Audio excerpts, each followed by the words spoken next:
நம் அனைவரும் கர்த்தருடைய பரிசுத்த வேதாகமத்திலே அப்போஸ்தலனாகிய பரிசுத்த யோவான் எழுதின சுவிசேஷம் வெளிப்படுத்தல் புஸ்தகம் 1வது அதிகாரம் 8வது வசனம் முதல் 14 வரைக்கும் நான் வாசிக்கின்றேன். இருக்கிறவரும் இருந்தவரும் வருகிறோமாகிய சர்வ வல்லமையுள்ள கர்த்தர், நான் அல்பாவும் ஒமேகாவும் ஆதியும் அந்தமுமாய் இருக்கிறேன் என்று திருவுள பற்றுகிறார். உங்கள் சகோதரனும் இயேசு கிறிஸ்து நிமித்தம் வருகிற உபத்திரவத்திற்கும் அவருடைய ராஜ்யத்திற்கும் அவருடைய பொறுமைக்கும் உங்கள் உடன் பங்காளியுமாய் இருக்கிற யோவானாகிய நான் தேவ தனத்து நிமித்தமும் இயேசு கிறிஸ்துவை பற்றிய சாட்சி நிமித்தமும் பத்மு என்னும் தீவிலே இருந்தேன்.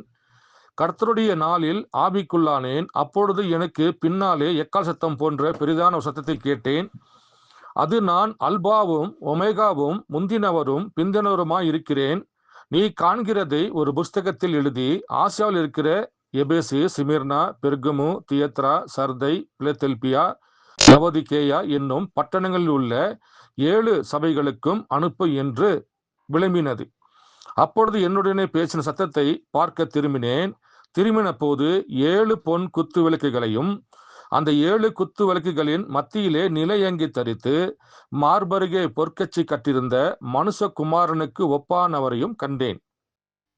அவருடைய சிரசும் மயிரும் வெண்பஞ்சை போலவும் உறைந்த மலையை போலவும் வெண்மையாக இருந்தது. அவருடைய கண்கள் அக்னி ஜுவாலை போல இருந்தது. ஆமீன். கர்த்தர் தாமே இந்த காலை நேரத்திலே இந்த வெளியேறு பெற்ற வார்த்தையை நாம் பகிர்ந்து கொள்ளும்படியாக அவரே சபையின் பொதுராய் இருந்து மெய்ப்பராய் இருந்து இன்னைக்குரிய வானத்தின் புதிய மன்னாவை அவருடைய பிள்ளைகளுக்காய் அவரே நின்று கொண்டு இந்த அப்பங்களை நமக்கு பெற்று தருவாராக. இக்கால நேரத்திலே கர்த்தராகிய யோவேல் பிரண்ணாமுடைய நாமம் பரிசுத்தமாக்கப்படுவதாக. அவர் நேற்றும் இன்றும் என்றும் மாறாத தேவனாக இருக்கின்றார். சென்ற வாரத்தில் நாம் பார்க்கின்ற பொழுது சாலமோன் ராஜாவை நாம் பார்த்தோம். இந்த சாலமோன் ராஜா ஆபிரகாம் இடத்திலே வெளிப்படுகின்ற பொழுது இன்றைக்கு எல்லா ஜனங்களும், உலக ஜனங்கள், சபை ஸ்தாபனங்கள், ஏன் என்கம் சர்ச்சு கூட ராஜாவானவர் வருகின்ற பொழுது பயங்கரமான ஒரு விழாக்கள் போல வருவார் என்று இன்னைக்கு எல்லா சபைகளுமே காத்து கொண்டிருக்கிறது. ஆனா வேத வார்த்தை போதிக்கிறது, இயேசு கிறிஸ்து நேற்றும் இன்றும் என்றும் மாறாதவர் என்று வேதம் போதிக்கிறது. அப்போ அவரு பழைய ஏற்பாடு காலத்துல எப்படி வந்தாரோ அதே போலதான் புதிய ஏற்பாடு நாட்களிலும் வெளிப்பட வேண்டும். புதிய ஏற்பாடு நாட்களில் தேவன் எப்படி வெளிப்பட்டாரோ அதே போல அந்த கடைசி நாட்களிலே சபை காலத்துக்கு வருகின்ற பொழுதும் அவர் ஒரே மாதிரி வெளிப்பட்டால்தான் அவர் தேவன். ஒருத்தருக்கு ஒரு மாதிரி இன்னொருத்தருக்கு வேற மாதிரி வருகின்ற பொழுது பாருங்கள், அங்கு குழப்பம் ஏற்பட்டுவிடும். அவர் தேவன் அங்கு இருக்க முடியாது என்று தான் வேதம் போதிக்கிறது. அப்படியாக இந்த சாலமோன் ராஜா எப்படி வெளிப்படுகின்றார்? அவர் இயேசு கிறிஸ்துவாக வரும்போது எளிமையாக வெளிப்படுகின்றார். ஆபிரகாம் இடத்திலே கொஞ்சம் நேரத்துக்கு மாத்திரம் தன்னை மனுஷகுமாராக வெளிப்பட்டார் என்று தான் வேதம் போதிக்கிறது. ஆனால் வேத வார்த்தையின் பிரகாரம் அவர் கண்ணின் வயிற்றிலே பிறக்கின்ற பொழுதுதான் எல்லாரும் காணும்படியாக உலகத்துக்கு அவர் வெளிப்படுகின்றார். நன்றாக புரிந்து கொள்ளுங்கள். ஆனால் ஆபிரகாம் இடத்துல வெளிப்படுகின்ற பொழுது ஆபிரகாம் மாத்திரம்தான் தேவன் அழைத்தார். ஆபிரகாமை தவிர வேறு தேவன் யாரிடத்திலுமே பழைய ஏற்பாடு நாட்களில், ஆபிரகாமுடைய நாட்களில் தேவன் யாரிடத்துல பேசவே இல்லை. நன்றாக புரிந்து கொள்ளுங்கள். அவர் தன்னுடைய சபையாகத்தான் என்ன செய்தார்? ஆபிரகாமை ஊரண பட்டணத்திலிருந்து அழைத்தார். அந்த ஆபிரகாமுக்கு மாத்திரம்தான் நிபந்தனையற்ற தேவன் ஏற்கனவே மனிதனிடத்திலே 2 உடன்படிக்கை பண்ணி கொண்டார். 2 உடன்படிக்கை உடைக்கப்பட்டது. ஆதாம் இடத்துல பண்ணிக்கொண்டு சென்ற வாரத்தில் பார்த்தோம் நாம். ஆதாம் இடத்துல பண்ணி கொண்டார், ஆதாம் அதை உடைத்து விட்டார். பிறகு நோவா இடத்துல போன, நோவா இடத்துல அங்க உடைக்கப்பட்டு விட்டது. ஆனால் ஆபிரகாமத்துல வருகின்ற போது தேவனு நிபந்தனையற்ற எந்த டிமாண்டும் பண்ணல. நீ அப்படி பண்ணு இப்படி பண்ணு எதுவுமே தேவன் சொல்லல. நீங்க வா, நான் உனக்கு தர சொன்னவனை பாருங்கள். அங்க வருகின்ற பொழுது தேவன் எந்த டிமாண்டும் வைக்காமல், ஆபிரகாமுக்கு குழந்தை இல்லாமல் இருந்தால் கூட தேவன் உலகத்தில் இருக்கிற ஒவ்வொரு சந்தையும் ஆபிரகாம் மூலியமாக வெளிப்பட சந்ததியாகத்தான் தேவன் வைத்திருக்கின்றார். ஆனால் நிபந்தனையற்ற உடன்படிக்கையாக இருந்தது என்பதை பற்றி சென்ற வாரத்தில் நாம் பார்த்தோம். அப்படி பார்க்கின்ற பொழுதுதான் இந்த இயேசு கிறிஸ்துவாக வெளிப்படுகின்ற பொழுதுதான் வேத வார்த்தையின் பிரகாரம் தேவன் கண்ணின் வயிற்றிலே பிறந்து உலக ஜனங்களுடைய பாவங்களுக்காக அவர் நடமாடக்கூடிய ஆடாக 33 ஆண்டுகள் ஆட்டுக்குட்டியாக, உலகத்தின் பாவங்களை சுமந்து வந்த ஆட்டுக்குட்டியாக, ஆசாரிப்பு கூடாரமாக, லோகஸாக, வார்த்தை மாமிசமாகி நடமாடக்கூடிய மனிதனாக யெகோவா தேவன் நின்று கொண்டிருந்தார். அந்த நேரத்தில் அந்த காலத்தில் அப்படித்தான் வர வேண்டும் எழுதப்பட்டிருப்பதனால் தான் அவர் பகிரங்கமாக எல்லோரும் பார்க்கும்படியாக 12 கோத்திரங்கள் மத்தியில் அவர் மலை பிரசங்கத்திலும் அவர் சுத்தி திரிந்து எல்லாத்துக்கும் இவரே போய் தேடி தேடி தேடி அதிசயங்கள் அற்புதங்கள் பண்ணி நான் தான் கர்த்தர், நான் தான் ஸ்திரீயின் வித்து என்று சொல்லிப்பார்கள், நான் தான் மாம்சமான தேவன் என்று அந்த 12 கோத்திரத்துக்கு மாத்திரம்தான் தேவன் வாக்குத்தத்தம் செய்திருந்தார். அதனால் தான் தேவன் யூதனுக்கு முதலிலே வெளிப்பட்டார். அப்படி வெளிப்படுகின்ற பொழுதுதான் இந்த யெகோவா தேவனுடைய முந்திய பாகம்தான் ஆபிரகாம்கிட்ட வெளிப்பட்டது. இந்த இயேசுவாக வெளிப்பட்ட யெகோவா தேவனுடைய பிந்திய பாகம்தான் 7 சபை காலத்துக்கு வெளிப்படுவது.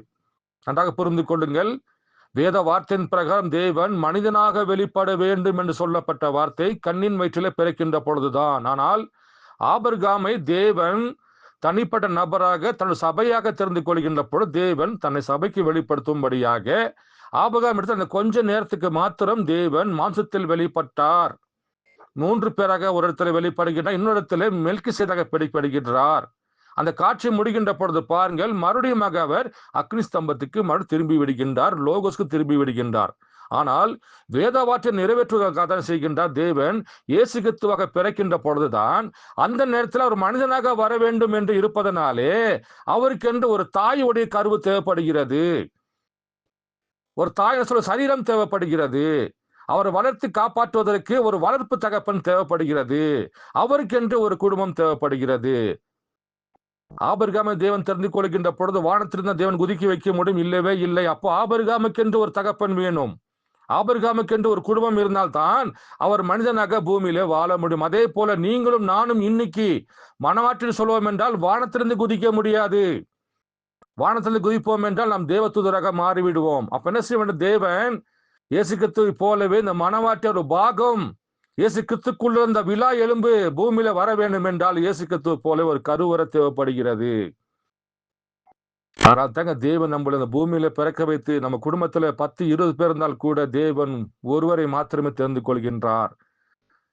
அவருடைய ஆவி யாருக்குள்ள ஊற்றப்பட்ட ரத்தம் இங்கு தெளிக்கப்பட்டதோ அந்த பிள்ளைகளை மாத்திரம் தேவன் உங்களை மோசை போல இயேசு கிறிஸ்துவை போல பாதுகாப்பதற்கு ஒரு தகப்பன் தாயை வைத்துக் கொண்டு உங்கள் ஞானம் வந்த பிறகுதான் ஸ்நானத்தை பெற வைத்து நல்லது கெட்டது தெரிகின்ற வயசுல வருகின்ற பொழுதுதான் தேவன் உங்களை வார்த்தைக்கு அழைக்கின்றார்.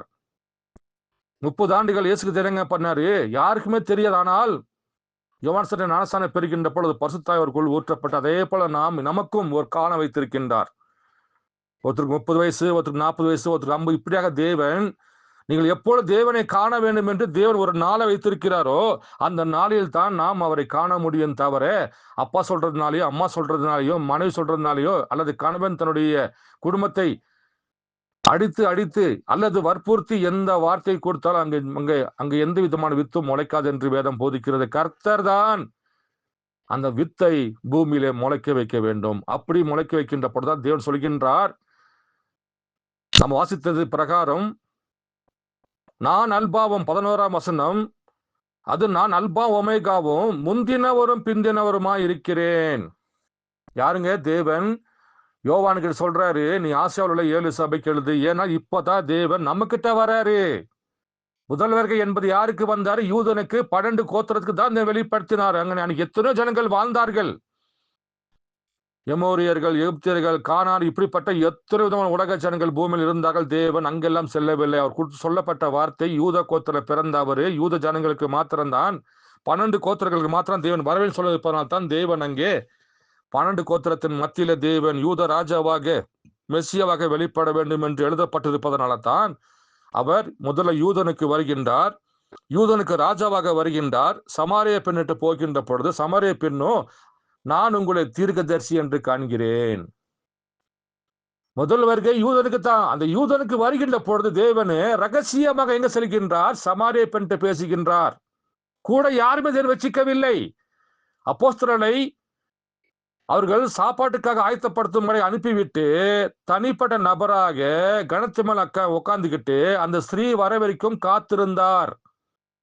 தனிப்பட்ட நபராகத்தான் சமாரிய பெண்ணும் இயேசுகிறிஸ்துவும் பேசி கொண்டார்கள், கூட யாருமே இல்லை. அதே போலதாங்க இரண்டாவது வருகை யாருக்குங்க? யூதனுக்கு தான். யூதன் தான் தேவனை மறுதலித்து பரபாசை ஏற்றுக்கொண்டான். அப்ப இரண்டாவது வருகை யாருக்குங்க? யூதனுக்குத்தான். ஆனால் அந்த இரண்டாவது வருகையில வருகின்ற பொழுது தேவன் எப்படியா சமாரிய பெண்கிட்ட தனிமையாக ரகசியமாக பேசிக்கொண்டாரோ அதே போலதாங்க ஏழு சபை காலத்துல வருகின்ற பொழுது தேவன் மனவாட்ட ரகசியமாக ரகசிய வருகை என்று வேதம் போதிக்கிறது.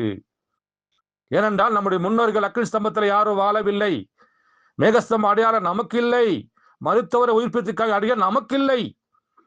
இதெல்லாம் யாருக்கு? தேவன் ஒரு தீர்க்கதரிசியாக ஒரு யூதனாக வருகின்ற பொழுதுதான் இதுதான் அவர்கள் தேவன் என்றும் தீர்க்கதரிசி என்றும் அடையாளம் கண்டு கொள்கிற ஒரு நிகழ்ச்சி தான் இந்த அக்கினி ஸ்தம்பங்கள். அடையாளங்கள் எல்லாமே தேவனுக்கு அவள் சொந்த ஜனங்களுக்கு காண்பிக்கின்ற ஒரு அடையாளம். நாமளோ புறஜாதி, நமக்கு எந்த அடையாளம், நமக்கு அந்த அடையாளம் தெரியாது, விசுவாசிக்க மாட்டோம். நமக்கெல்லாம் தெரிஞ்ச கல்லு மண்ணு தான். யூதருக்கு என்று அடையாளம் அக்கினி ஸ்தம்பம், மேகஸ்தம்பம். மருத்துவர் உயிர்ப்பிக்கிறோம், கர்த்தர் உரைக்கிறதாவது என்று சொல்ல வேண்டும். தீர்க்கதரிசி என்றால் அவர் காட்டுக்குள்ளிருந்து வர வேண்டும். அவர் உலகத்தாரை போல இருக்க மாட்டார். வாயை திறந்தால் வார்த்தை மாத்திரம் பேசுவார் என்று இதெல்லாமே யூதருக்கு தெரியுமானா நமக்கு தெரியாது. அப்ப என்ன செஞ்சார்? நம்மளே நீ விசுவாசித்தால் தேவனுடைய மகிமையை காண்பாய். நமக்கு விசுவாசம் மாத்திரம்தான் தேவன் என்று அந்த சூனியமத்தை பெண்ணிட்டு பேசுகின்ற பொழுது, ஆண்டவரே கூப்பிடுகின்ற பொழுது அப்போஸ்தலர் தடை பண்ணினார்கள். முதலில் பிள்ளைகள் அப்பத்தை புசிக்கட்டும் சொல்லுகின்ற பொழுது, ஆண்டவரே உண்மைதான், மெய்தான் ஆண்டவரே, ஆனால் அந்த அப்பம் கீழே விழுகுமே, அதை நாய் புசிக்குமே என்று சொல்லுகின்ற பொழுது உன் விசுவாசம் பெரிது என்று சொல்லி விசுவாசம் மாத்திரம்தான் நமக்கு கொடுக்கப்பட்டது. ஆனால் தேவன் இரண்டாவது வரிகளை வெளிப்படுகின்ற பொழுது சொல்கின்றார், அவர் ஏழு சபை காலமாக புறஜாதிக்குள்ள வருகின்ற பொழுது அவர் கர்த்தர் என்பதனாலே அடையாளத்தை காண்பிக்க வேண்டும். யூதனிடத்துல தேவன் எப்படிப்பட்ட அடையாளத்தை காண்பித்தாரோ, சமாரியக்கு பெண்ணுக்கு தேவன் எப்படி பேச, அதே போல இந்த ரெண்டு விதமான அடையாளங்களும் யாருக்கு கொண்டு வர வேண்டும்? புறஜாதி கொண்டு வந்தால்தான் அவர் நம்முடைய தேவனாக இருப்பார். யூதனுக்கு ஒரு மாதிரி, சமாரிய பெண்ணுக்கு ஒரு மாதிரி, நமக்கு ஒரு மாதிரி வந்தார் என்றால் பாருங்கள், அவர் தேவனாக இருக்கும். அதான் வேதம் போதிக்க அவர் நேற்றும் இன்றும் என்றும் மாறாதவர். அப்ப பாருங்க, தினம் செய்கின்றார். இயேசுக்கு தான் மாம்சத்தில் வெளிப்பட தேவனாக வெளிப்படுகின்ற பொழுது வேதவாக்கு நிறைவேறலாக வந்தார். அப்படி வருகின்ற பொழுதுதான் அந்த இயேசுடைய முந்திய பாதி பிதா, இயேசுக்காக வெளிப்படுகின்ற பொழுது குமாரன், அவருடைய பிந்திய பாதி தாங்க பசுத்தாவி. அதால் தான் தேவன் யோவான் எழுதுகின்ற பொழுது, நான் முந்தினவரும் பிந்தினவரும், நான் அல்பாவும் ஒமேகாவும், இருக்கிறவராக இருக்கிறேன், இயேசுவாக இருக்கிறேன், ஆனால் நான் முந்தினவரும் பிந்தினவரும், நான் அல்பாவும் ஒமேகாவும். பாருங்கள், அப்படியாக இருக்கின்ற பொழுது இன்றைக்கு அதே இயேசுக்கு இரண்டாவது வருகையிலே வெளிப்படுகின்ற பொழுது அநேக என்டம் சர்ச்சைக்காரர்கள் நீங்கள் பார்க்கிற உலகம் எல்லாமே அவர் தீர்க்கதரிசி தான், அவர் எப்படி சாலமோன் ராஜாவாக வர முடியும் இப்படி என்ற கேள்வி வைப்பார்கள். இது முக்கியமான செய்தி. சிந்தைய செதறி போகாதபடி பார்த்துக்குங்க. கர்த்தர் உதவி செய்வார். ஏனதானம் என்று இருக்காதீர்கள். நிச்சயமாக இந்த செய்தி உங்களுக்கு மிகவும் பிரயோஜனமாக இருக்கும். யாரிடத்தில் பேசினால் கூட, அல்லது யார்கிட்ட பேசவே வேண்டாம், உங்களுக்கு 100% இவர்தான் சாலமோன் ராஜா என்பதை புரிந்து கொள்ளும்படியாக தேவன் உங்க ஆவி ஆத்மா சரீரத்துக்கு, உங்கள் நித்திய ஜீவனுக்கு இந்த வார்த்தை மிகவும் பிரயோஜனமாக இருக்கும். இப்போது நாம் செய்திக்குள்ள செல்லலாம். பார்ப்பீர் என்றால், இப்போ தேவன் புறஜாதிக்கு வர வேண்டும், அவருடைய பிந்திய பாகம். அப்ப புறஜாதிக்கு வர என்ன செய்கின்றார் தேவன்? அவர் கொடுக்கப்பட்ட வாக்குத்தத்தை பார்ப்பீர் என்றால், ஏற்கனவே நாம் பழைய, அதாவது யூதன் தேவன் எப்படி வெளிப்படார் என்பதை பார்த்துட்டோம். இப்பொழுது தேவன் அப்போஸ்தலர்கள் மத்தியிலே இந்த இரண்டாவது வருகையிலே வருகின்ற பொழுது எப்படி வருவேன் என்று ஒரு வாக்கு கொடுத்தால்தான் அதன்படி அவர் வர வேண்டும். அப்ப தேவன் ஏற்கனவே வாக்குத்தத்தம் செய்யாமல் நம்மிடத்தில் வரமாட்டார். இப்பொழுது நாம் மத்தேயு 17ஆம் அதிகாரம், மத்தேயு 17ஆம் அதிகாரம் 1ஆம் வசனம் முதல் நான் கொஞ்சம் உங்களுக்கு வாசிக்கிறேன். தேவன் இரண்டாவது வருகையிலே புறஜாதிக்கு வருவதற்கு முன்பாக சில அடையாளங்களை அப்போஸ்தலர்கள் மத்தியிலே தேவன் காண்பிக்கின்றார். அப்படி காண்பிக்கின்ற பொழுது அங்கே யோவானும் அங்கே இருக்கின்றார். நான் வாசிக்கிறேன். 6 நாளுக்கு பின்பு இயேசு பேதுருவையும் யாக்கோபையும் அவருடைய சகோதரனாகிய யோவானையும் கூட்டிக் கொண்டு தனித்திருக்கும்படி உயர்ந்த மலையின் மேல் போய் அவர்களுக்கு முன்பாக மருவமானார். அவர் முகம் சூரியனைப் போலவும் பிரகாசித்தது. அவர் வஸ்திரம் வெளிச்சத்தைப் போல வெண்மையாயிற்று. அப்பொழுது மோசே எலியாவும் அவரோடு பேசுவர்களாக அவர்களுக்கு காணப்பட்டார்கள். அப்பொழுது பேதுரு இயேசுவை நோக்கி, ஆண்டவரே, நாம் இங்கே இருக்கிற நல்லது. உமக்கு சித்தமானால் இங்கே உமக்கு ஒரு கூடாரம், மோசைக்கு ஒரு கூடாரம், எலியாவுக்கு ஒரு கூடாரமாக 3 கூடாரங்களை போடுவோம் என்றான். அவன் பேசுகையில், இதோ ஒளியுள்ள ஒரு மேகம் அவர் மேல் நிழலிட்டது. இவர் என்னுடைய நேசகுமாரன், இவரில் பிரியமா இருக்கிறேன், இவருக்கு செவி கொடுங்கள் என்று அந்த மேகத்திலிருந்து ஒரு சத்தம் உண்டாயிற்று. பாருங்கள், இப்படியாக தேவன் 2வது வருகையை பற்றி அப்போஸ்தலர்கள் மத்தியில் 3 பேரை மாத்திரம் கூப்பிட்டு வைக்கிறேன். ஏனென்றால் வேதத்தில் 2-3 சாட்சி இல்லாமல் ஒரு சாட்சி நிறைவேறப்படாததால் தேவன் செய்கின்றார், 3 பேர்த்தை கூட்டிட்டு போகின்றார். 3 பேர் என்பது பரிபூரணம். அப்ப இந்த 3 பேர் அவங்க காட்சியை பார்க்கின்ற பொழுதுதான் அது உண்மை என்று தேவன் தன்னுடைய வார்த்தை கொண்டு நிரூபித்து காண்பிக்கின்றார். 2-3 சாட்சி இல்லாமல் ஒரு காரியத்தை நீங்க ஏத்துக்காதீங்க என்று வேதம் போதிக்கிறது. அதனால் தான் பாருங்கள், தேவன் 3 பேர்த்தை கூட்டிட்டு போய் நிக்க வச்சு ஏற்கனவே இயேசு என்ற உருவத்தை இவர்கள் பார்த்து விட்டார்கள். அந்த 33 ஆண்டுகளாக எல்லா யூதர்களும் ஜனங்களும் பார்ப்பிறார்கள், இயேசு ரூபத்தை அவர்கள் பார்த்து விட்டார்கள். ஆனால் தேவன் இந்த 3 பேர்த்தையும் கூட்டிட்டு போய் நிக்க வச்சு தன்னுடைய ரூபத்தை மருவமாக்கி காமிக்கிறாரு. அப்படி மருவமாக்கி காமிக்கும் பொழுது தான் அங்க என்ன நடக்கிறது நீங்கள் பார்ப்பீர்கள் என்றால், மருவப்படுத்தி காண்பிக்கின்ற பொழுது எலியா, மோசே அக்னி ஸ்தம்பத்தில் வெளிப்பட்ட உடன்படிக்கை தூதனை பார்க்கின்றார்கள். அப்ப என்ன சொல்கின்றார் இவரு பேதுரு, ஆண்டவரே 3 பேருக்கு கூடாரம் போடலாம கேட்கின்ற பொழுது தேவனு அதை பத்தி பதில் சொல்லவில்லை. ஏனென்றால் அந்த மேகம் அவரை மூடிக்கொண்டது. அப்படி என்றால் நீங்க அப்படியே படிச்சு பாருங்க, இந்த ஒரு 14வது வாசித்து பாருங்க. மனுஷகுமாரன் பாடுபட்ட பிறகு, அவர் சிலுவையில் அழிக்கப்பட்ட பிறகு, அதுக்கப்புறம் நடக்க வேண்டிய இந்த காட்சியை தான் தேவன் அவர்களுக்கு வெளிப்படுத்தி காண்பிக்கின்றார். நிச்சயமாக நீங்கள் ஆராதனை முடிந்த பிறகு நீங்கள் பைபிள் படிக்கின்ற பொழுது இந்த 17ஆம் வாசித்து பாருங்கள். அவர் தெல்ல தெளிவாக மனுஷகுமாரன் பாடுபட்டு மரித்து உயிர்த்தெழுந்த பிறகுதான் அந்த காட்சியை தேவன் நீங்கள் சொல்ல வேண்டும் என்று அவர் பிராமிஸ் வாங்குகின்றார். அதே போல பிரண்ணாமை 7 தூதர்கள் வந்து தூக்கிட்டு கொண்டு போகின்ற பொழுது பார்ப்பிறான், சாத்மேன், ராபின்சன், நார்மன் 3 பேரும் பார்ப்பிறாங்க நின்று கொண்டிருப்பார்கள். அங்கே இதே சத்தம் தான், இவர் என் நேசகுமார், இவர் செவிக்கோடுங்கள் என்று நமக்கு ஒரு அடையாளம் இருக்கிறது. எல்லாத்துக்குமே தெரியும். அவர் மேகஸ்தம்பத்துல 7 தூக்கிட்டு போகின்ற பொழுது சத்த வானத்திலிருந்து கேட்டதை பத்தி நம்ம எல்லாத்துக்கும் தெரியும். பாருங்கள், அந்த அடையாளத்தை தேவன் இங்கே காண்பிக்கின்றார். அப்படி காண்பிக்கின்ற பொழுது இப்ப தேவன் என்ன செய்ய வேண்டும்? எருசபை காலத்துக்கு வருகின்ற பொழுது பிந்தினராக வர வேண்டும். பிந்தினராக வர வேண்டும் என்றால் அவர் சபைக்காக வாக்குத்தத்தம் செய்ய வேண்டும். பாருங்கள், வெளிப்படுத்தல் புஸ்தகம் 5ஆம் அதிகாரம் 6 வசனம் வாசிக்கின்றேன். அப்பொழுது இதோ அடிக்கப்பட்ட வண்ணமாய்க்கிற ஒரு ஆட்டுக்குட்டி சிங்காசனத்துக்கும் 4 ஜீவன்களுக்கும் மூப்பர்களுக்கும் மத்தியில் இருக்க கண்டேன். அது 7 கொம்புகளையும் 7 கண்களையும் உடையதாக இருந்தது. அந்த கண்கள் பூமி எங்கும் அனுப்பப்படுகிற தேவனுடைய 7 ஆவிகளாம்.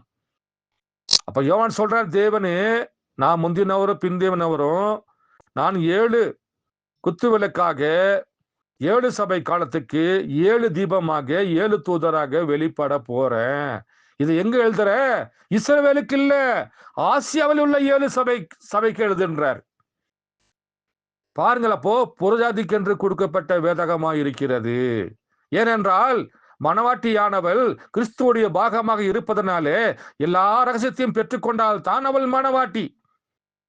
அரைகுறைய போன மணவாட்டியா? இல்லவே இல்லை. 100% அவள் கிறிஸ்து போல இருக்க வேண்டும். கிறிஸ்துவ சிந்தை மணவாட்டிக்குள்ள இருக்க வேண்டும் என்பதற்காகத்தான் தேவன் இந்த மறைவான ரகசியத்தை, மறை பொருளை தேவன் செய்கின்றார். இந்த 7 சபை காலத்துல யோவான் சொல்லி, நீ முத்திரைய போடு, நான் 2வது வருகையில வருவேன் பாரு, அப்போ வருகின்ற பொழுது நான் இதை என்னுடைய பிள்ளைகளுக்கு மாத்திரம் புதிய மன்னாவாக வெளிப்படுகிறேன். அப்படி வெளிப்படுகின்ற பொழுது அந்த பாகம் என்னுடைய பிந்திய பாகம். பாருங்கள், ஏனென்றால் நீங்கள் ஆதி ஆமத்திலிருந்து புதிய ஏற்பாட்டில் யூதா வரைக்கும் நீங்கள் பார்க்கலாம். இயேசு பற்றியும் அப்போஸ்தலர்கள் பற்றிய சாட்சி இல்லாம நீங்க வாசித்து வரலாம். ஆனால் இந்த வெளிப்படுத்தல் புஸ்தகம் என்பது தேவன் யோவானை மாத்திரம் மேல வர சொல்லி, யோவான் இடத்துல யோவான் என்பது மணவாட்டி கடல் என்று வேதம் போதிக்கிறார். அப்போ யோவானை போல தேவன் யார் இந்த கடைசி மணவாட்டி தெரிந்து கொள்கின்றாரோ அந்த பிள்ளைகளுக்கு மாத்திரம் தாங்க ரகசியம். ஏனென்றால் அது கர்த்தருடைய ராஜரீக சந்ததிக்கு தான் ரகசியம். அப்போ தேவனு ஆபிரகாம் இடத்துல வெளிப்படுகின்ற பொழுது மாம்சத்தில் வெளிப்பட்டார். ஆபிரகாமுடைய மாம்ச பிற சந்ததியாகிய சமாரிய பெண்ணை யாக்கோபு, பேதுரு, நாத்தான்வேல் எல்லாமே ஆபிரகாமுடைய மாம்ச பிற சந்ததி சென்ற வாரத்தில் பார்த்தோம். அங்கே வருகின்ற பொழுது தேவன் ஆவியில வரவில்லை. அங்கே செய்கிற தேவன் நடமாடக்கூடிய மெல்கிசேதேக்காக அப்பம் கொண்டு வந்தார், ரசத்தை கொண்டு. அதே போல தேவனே இந்த மூன்றாம் சந்ததியாகிய புறஜாதிக்கு வருகின்ற பொழுது தேவனே அதே போல ஆபிரகாமுடைய ராஜரிக சந்ததி இயேசு கிறிஸ்து, அந்த இயேசு கிறிஸ்துக்குள்ளிருந்து பிக்கப்பட்ட சதை எலும்பு ரத்தம் தாங்க மணவாட்டி. அந்த மணவாட்டிக்கு தேவன் வருகின்ற பொழுது செய்ய வேண்டும் அவரு அதே போல மாம்சத்தில் தாங்க வரணும். அப்படி மாம்சத்தில் வருகின்ற பொழுது இந்த உலக ஜனங்களோ அவரு தீர்க்கதரிசி. அவர் எப்படிங்க பிரணாம் தேவனாய் இருக்க முடியும்? அவர் ஒரு தீர்க்கதரிசி என்று சொல்லி ஜனங்கள் இன்றைக்கு விசுவாசிக்க முடியாமல் கண்கள் குருடாக்கப்பட்டிருக்கின்றார்கள். அந்த கண்களை தேவன் உடைத்து போடுகின்றார். அதை உடைத்து போட்டு தேவன் செய்கின்றார், மணவாட்டிக்கு தன்னை வெளிப்படுத்தி காண்பிக்கின்றார். இப்பொழுது நாம் செய்திக்குள்ள சென்று அவர் எப்படியாக சாலமோன் ராஜா வெளிப்பட்டார் என்பதை பற்றி முக்கியமான காரியங்களை நாம் இப்பொழுது பார்க்க போகின்றோம். இப்போ யோவான்ட்ட கண்ட காட்சியை தான் என்ன செய்கின்றார்? புறஜாதிக்குள்ள வருகின்ற பொழுது வெளிப்படுத்தல் புஸ்தகம் 10ஆம் அதிகாரம் 1 மாத்திரம் வாசிக்கலாம். ஜான் பதர் கொஞ்சம் அதை மட்டும் வாசிங்க பதர். வெளிப்படுத்தல் புஸ்தகம் 10ஆம் அதிகாரம் 1ஆம் வசனம் மட்டும் வாசிங்க பிரதர்.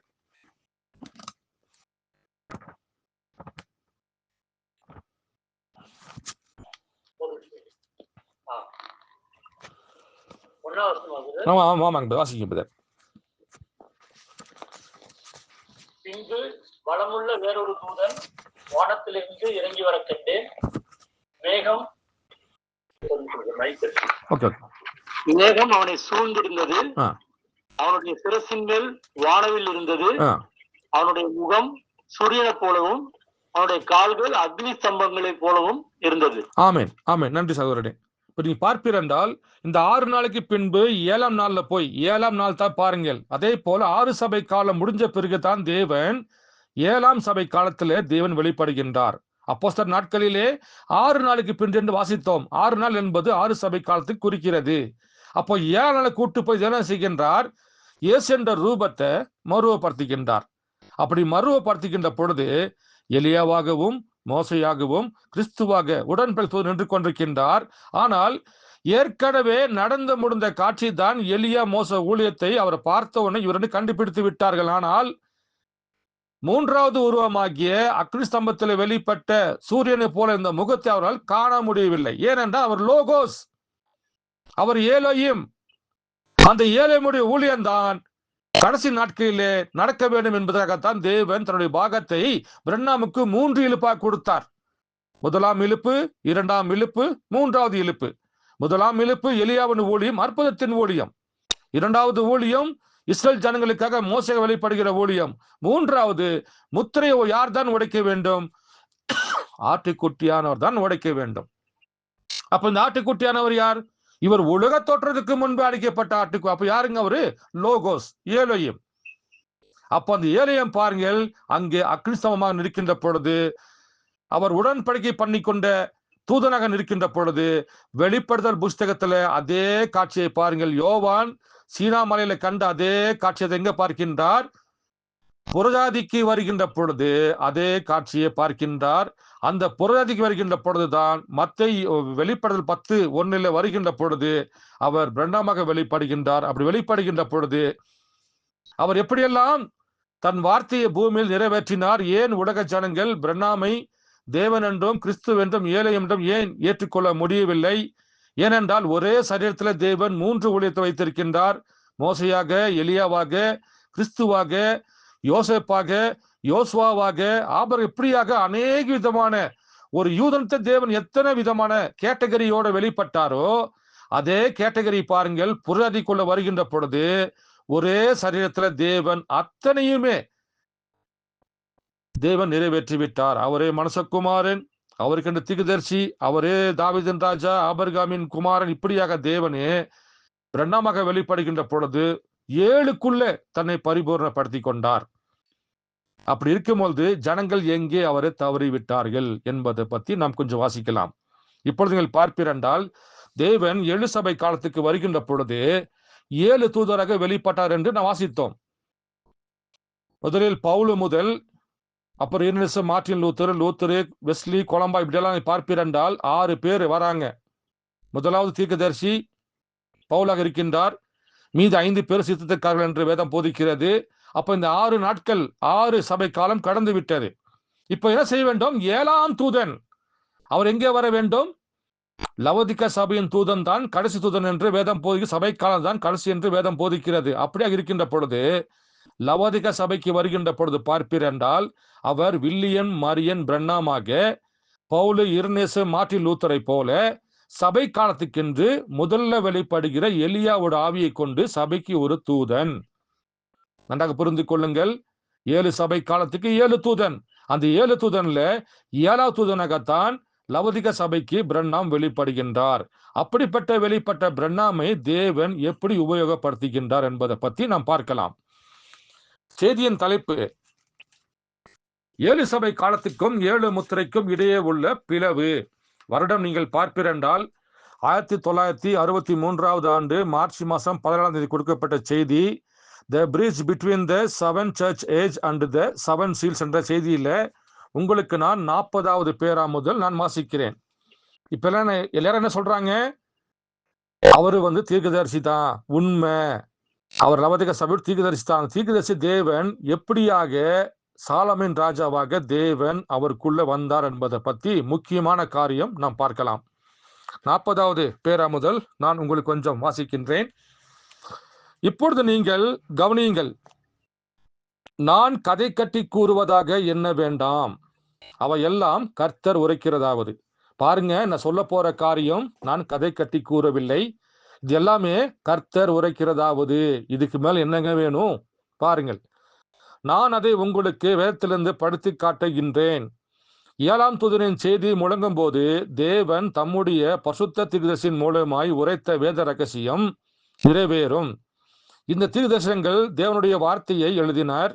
7ஆம் சபையின் காலமாகிய கடைசி சபையின் காலத்தில், அதற்கு முன்பு இந்த சபையின் காலங்களில் ஆராயப்பட்டு விவரிக்கப்படாமல் விடப்பட்ட தளர்ந்த முனைகள் அனைத்தும் வெளிப்படுத்தப்படும். ஆகவே முத்திரைகள் உடைக்கப்பட்டு தேவ ரகசியம் வெளிப்படுகையில் அந்த தூதன், அந்த செய்தியாளன் கிறிஸ்து கீழே இறங்கி வந்து தம்முடைய பாதத்தை பூமியின் மேலும் சமுத்திரத்தின் மேலும் வைக்கின்றார். இப்ப என்னங்க பாருங்க, கிறிஸ்து உடன்படிக்கை தூதன் இந்த தேவ ரகசியங்களை வெளிப்படுத்தும்படியாக வானத்திலிருந்து கீழே இறங்கி வருகிறார். பாருங்க, அப்போ ஆபிரகாம் இடத்துல பண்ணிக்கொண்ட அதே உடன்படிக்கை தூதன் தான், ஆதாம் இடத்துல பண்ணிக்கொண்ட அதே உடன்படிக்கை தூதன் தான், நோவா இடத்துல பண்ணிக்கொண்ட அதே உடன்படிக்கை தூதன் தான் எங்க வருகின்றார்? பூமிக்கு வருகின்றார். எங்க வருகின்றார்? வலதுகால் சமுத்திரத்தின் மேலும். அது புறஜாதி. பூமி என்பது யூதர்கள், அது ஒரே ஜனம், அது பூமி. எப்படி கடலுக்குள்ள அநேக விதமான ஜீவராசிகள் வாழ்ந்து கொண்டிருப்பது போலவே இந்த புறஜாதிக்குள் அநேக விதமான இன மக்கள் தான் புறஜாதி என்று வேதம் போதிக்கிறது. அப்ப தேவன் புறஜாதியுள்ள வலது காலையும் இடது கால் சமுத்திரமாகிய யூதர் மேல வைக்கின்றார். அப்படி வைக்கின்ற பொழுது அவருடைய சிரசின் மேல் வானவில் இருந்தது. பலமுள்ள தூதன் பூமிக்கும் இறங்கும் இந்த வருகையின் நேரத்தில் இந்த 7ஆம் தூதன் பூமியில் ஏற்கனவே இருக்கிறான் என்பது நினைவிருக்கட்டும். பாருங்கள், அப்ப 7ஆம் தூதன் யாருங்க? லவோதிக்கா சபையின் தூதனாகத்தான் பிரண்ணாம் இருக்கின்றார். வெஸ்லி, கொலம்பா, பவுலை போல இவர் சபை காலத்துக்கு கண்டு கொடுக்கப்பட்ட ஒரு தீர்க்கதரிசி. எலியாவோட ஆவியை பெற்றுக்கொண்டு ஜனங்களை சபை ஸ்தாபன கோட்பாடு வெளியே அழைத்து வந்து இந்த அவருடைய இருதயத்தை பிதாக்களுக்கு திருப்பிக்கின்றதான் முதல் ஊழியம், எலியாவோட ஊழியம். சபை ஸ்தாபனங்களை கண்டிப்பது, பெண்களுக்கு செய்யற காரியங்களை அவர் சுட்டி காண்பிப்பது, சபை ஒழுங்குமுறை பணிதெல்லாம் பாருங்க, எலியாவோட ஊழியமாக இருந்தது.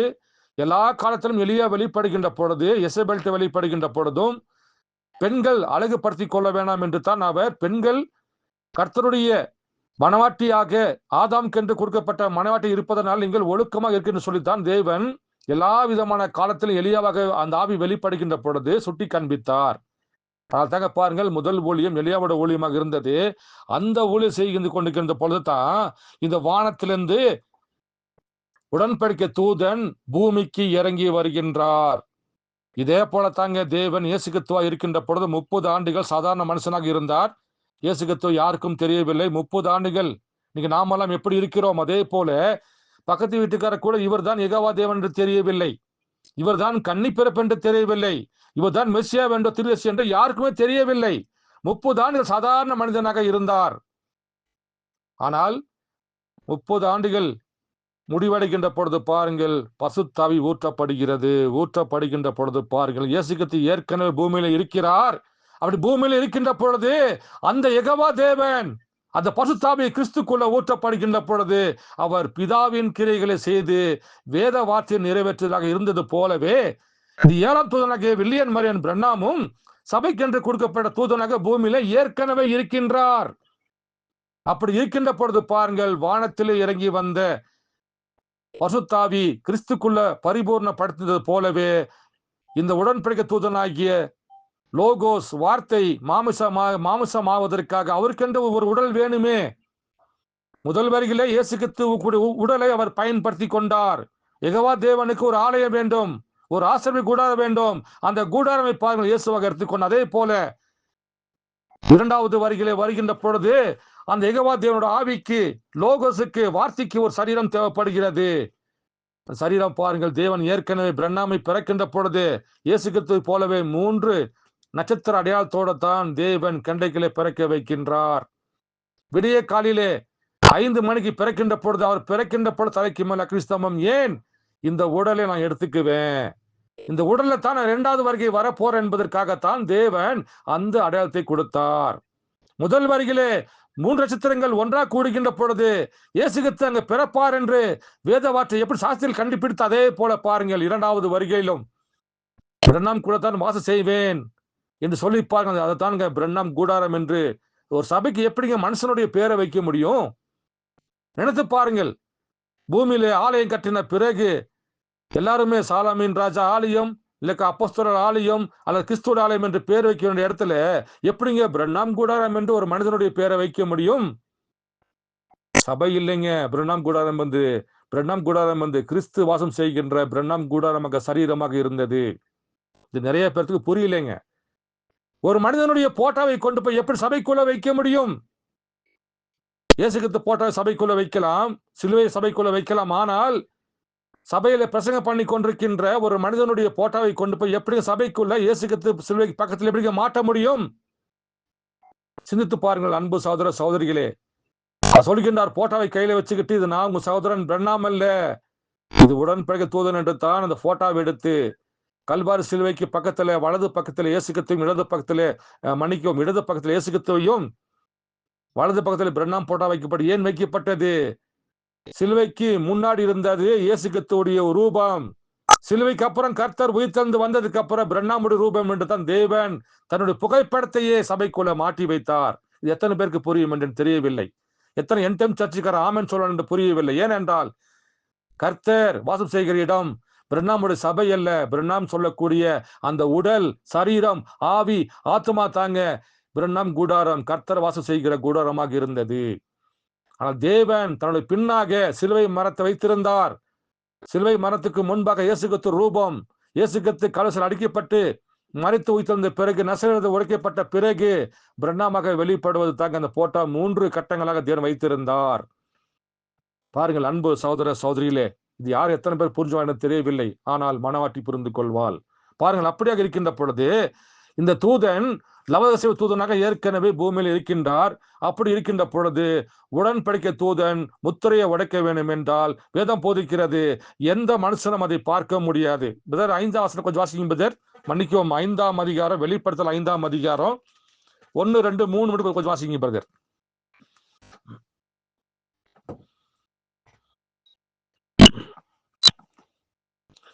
நான் வாசிக்கிறேன் பிரதர். அன்றியும் அன்றியும் உள்ளும் புறமும் எழுதப்பட்டு 7 முத்திரைகளால் முத்திரைக்கப்பட்டிருந்த ஒரு புஸ்தகத்தை சிங்காசனத்தில் வீற்றிருக்கிறவருடைய வலது கரத்தில் கண்டேன். புஸ்தகம் திறக்கவும் அதில் முத்திரைகளை உடைக்கவும் பாத்திரவான் யார் என்று மிக சத்தமிட்டு கூறுகிற பலமுள்ள தூதனையும் கண்டேன். வானத்திலாவது பூமியிலாவது பூமியின் கீழாவது ஒருவனும் அந்த புஸ்தகத்தை திறக்கவும் அதை பார்க்கவும் கூடாது இருந்தது. அப்ப முத்திரை யார் தங்க உடைக்கணும்?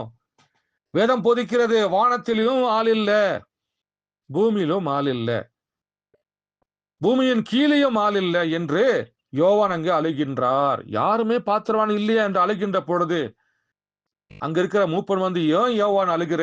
அழுகாதே, இதோ ஆட்டுக்குட்டியாக இயேசு கிறிஸ்து வரப்போகிற, சிங்கமாக வரப்போற என்று காத்து கொண்டிருந்தார்கள்.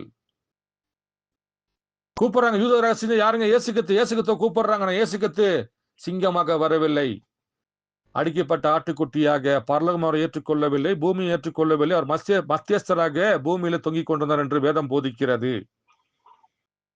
அப்ப உள்ள வரும்போது பாருங்கள், எல்லோருமே ஆச்சரியப்ப, என்னடா இது, சிங்கம் கூப்பிட்ட இடத்துல போய் ஆடு வருதே.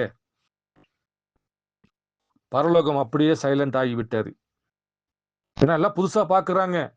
இப்போ நீங்க போற ஆபீஸ்ல சைன் போடுற இடத்துல போய் வேற ஒருத்தர் நின்னார்னா அங்க என்ன செய்வாங்க? எல்லாமே முழிப்பாங்க, யாரா இவர் புதுசா ஒருத்தர் உள்ள வந்துட்டாரு, எப்ப வந்தாரு, யார் என்று பயில சைலண்ட் ஆகுவது போல பாருங்கள். எல்லாருமே சிங்கத்தை எதிர்பார்க்கின்ற பொழுது ஆட்டுக்குட்டி உள்ளே வருகிறது. அப்படி ஆட்டுக்குட்டி உள்ளே வருகின்ற பொழுது என்ன செய்வாங்க பாருங்க, எல்லாருமே அங்க நின்று திகைத்து போகின்றார்கள். பாருங்கள் அன்பு சகோதர இதுதாங்க 7 சபை காலத்துக்கும் 7 முத்திரைக்கும் இடையே உள்ள பிளவு. இந்த பிளவுல என்ன நடந்துச்சு? எப்படி சாலமோன் ராஜா பூமிக்கு எப்படி வெளிப்படுகின்றார், சபையானது எப்படி எடுக்கப்பட்டது என்று ஜனங்கள் இன்னும் அறிந்து கொள்ளாதபடிக்கு நின்று கொண்டிருக்கின்றார்கள். ஏனென்றால் அவர் எலியாவோட ஊழியம் செய்கின்ற பொழுதுதான் புறஜாதிக்கு என்று கொடுக்கப்பட்ட ஊழியம். முத்திரையை உடைக்கின்ற பொழுது பாருங்கள், தேவன் அங்கே காலங்களை அங்கே நிறைவேற்றி காண்பிக்கின்றார், சபை ஸ்தாபனங்களை முடித்து வைக்கின்றார். ஏனென்றால் புறஜாதிக்கென்று உடைக்கப்படுகிற முத்திரை என்பது புறஜாதிக்கு அல்ல. நாம் அடுத்த பேரை வாசிக்கின்ற பொழுது நாம் வாசிக்கலாம். இப்ப பார்ப்பீர் என்றால் வேத வார்த்தையின் பிரகாரம் வானத்திலும் பூமியிலும் பூமியின் கீழே யாருமே இல்லை. அப்படி இருக்கின்ற பொழுது அங்கு என்ன நடந்தது என்பதை பத்தி நான் உங்களுக்கு கொஞ்சம் வாசிக்கிறேன். அதே செய்தியில 158வது, அதாவது 7 சபை காலத்திற்கும் 7 முத்திரைக்கும் இடையே உள்ள பிளவு என்ற செய்தியில 158வது பேரா முதல் சில காரியங்களை வாசிக்கிறேன். ரொம்ப முக்கியமான பேரா. யோவான் கூறுகிறான், வானத்தில் இருந்த ஒரு மனிதனும் பாத்திரவானாக காணப்படவில்லை. இப்பதான் வாசித்தோம். பூமியிலும் வாழ்ந்த மரித்த ஒரு மனிதனாவது பாத்திரவானாக காணப்படவில்லை. தூதன் மீட்கும் இனத்தானை வரும்படி அழைக்கின்றான். பாருங்க, என்ன தூதன் என்ன செய்யறாருனாக்கா, மீட்கும் இனத்தான். ஆபிரகாம் என்ன செஞ்சாருங்க? ஆபிரகாம் கூட இருந்தவங்க எத்தனையோ விதமான ஜனங்கள் இருந்தாங்க. தன்னுடைய மகனுக்கு அங்க பொண்ணு எடுக்கல. எலிசா கூப்பிடுறாரு, என்னோட இனத்தானுக்குறான், என்னோட இனத்தான் நீ போ. எங்க ஆபிரகாம் அங்க ஒரு ராஜாவாக இருந்தாரு, கர்த்தரால் ஆசீர்வதிக்கப்பட்ட ஒரு குமாரனாக இருந்தாரு. ஆபிரகாம் வாழ்ந்த இடத்துல எத்தனை பேர் வாழ்ந்து இருப்பாங்க. அங்கிருந்து ஏன் ஈசாக்கு ஒரு பொண்ணு எடுக்கல? இனத்தானுக்கு போய் சொல்ல அனுப்பி. அதே போல இப்ப இன்னைக்கு உங்களுக்கு என்னை மீட்ட வேண்டும் என்றால் இனத்தான். நாம் எதுல பிறந்தோம்? இயேசு கிறிஸ்துவ போல நம்ம இனச்சேர்க்கையில் நாம் பிறந்தோமா? இல்ல, நாம் மாம்சத்தில் பிறந்திருக்கிறோம், ஒரு அப்பா அம்மாக்கு பிறந்திருக்கின்றோம். நமக்குள்ள பாவம் உண்டு, நமக்குள்ள மீறுதல் உண்டு, எல்லா விதம் அக்கறை நமக்குள்ள இருக்கிறது. அப்படி என்றால் இயேசு கிறிஸ்து நம்முடைய இனத்தானா? இல்லை. இயேசு கிறிஸ்து ஆதாம் ஏவாளுடைய இனத்தான். ஆதாம் இனச்சேர்க்கையில பிறக்கவில்லை, ஏவாளும் இனச்சேர்க்கையில பிறக்கவில்லை, இயேசு கிறிஸ்து இனச்சேர்க்கையில பிறக்கவில்லை. அதுதான் முதலாம் ஆதாம், 2ஆம் ஆதாம் என்று வேதம் போதிக்கிறது. பாருங்க, 2 ஆதாமும் இனச்சேர்க்கையில பிறக்கவில்லை. ஆனால் இவர்களை தவிர பூமியில பிறந்த எல்லோரும் பாருங்க இனச்சேர்க்கையில தான் பிறக்கப்பட்டு. அப்ப என்றால் நம்முடைய இனத்தான் நம்மளை போலவே இனச்சேர்க்கையில பிறந்த ஒருவர் தாங்க நம்மளை மீட்டுக் கொள்ள முடியும். ஒரு செம்மறியாடு தான் மீட்டுக் கொள்ள முடியும். ஒரு செம்மறியாடு அப்போ சிங்கம் மீட்டுக் கொள்ள முடியுமா? அப்ப சிங்கம் மீட்டுச்சுனாக்கா என்ன செய்யும்? சிங்கம் ஆட்டை சாப்பிட்டு கொண்டே இருக்கும். அப்போ ஒரு சிங்க கூட்டத்துக்குத்தான் ஒரு சிங்கம் தலைவரா இருக்க முடியும், ஒரு யானை கூட்டத்துக்குத்தான் ஒரு யானை தலைவரா இருக்கும். அதே போல செம்மறியாட்டுக்கு ஒரு செம்மறியாடு தான் வழிநடத்த முடியும். அப்படி என்றால் நாம் எல்லாம் மனிதனாலே பாவம் செய்யப்பட்டு தேவனுக்கு பிடிக்காத அக்கிரமான காரியமாக இனச்சேர்க்கையில பிறக்கப்பட்ட பிள்ளையா இருக்கின்றோம். அப்ப நாம இருக்கின்ற பொழுது நம்முடைய மனவாளன் எப்படிங்க இனச்சேர்க்கை இல்லாமல் வர முடியும்? பாருங்கள், மேல் வாசிக்கிறேன். தூதன் மீட்கும் இனத்தானை வரும்படி அழைக்கின்றான். தேவன் எனக்கு ஒரே பிரமாணம் உண்டு, அதன்படி மீட்கும் இனத்தான் ஒருவன் பாவம் செய்தவனுக்கு பதிலாக மரிக்க வேண்டும்.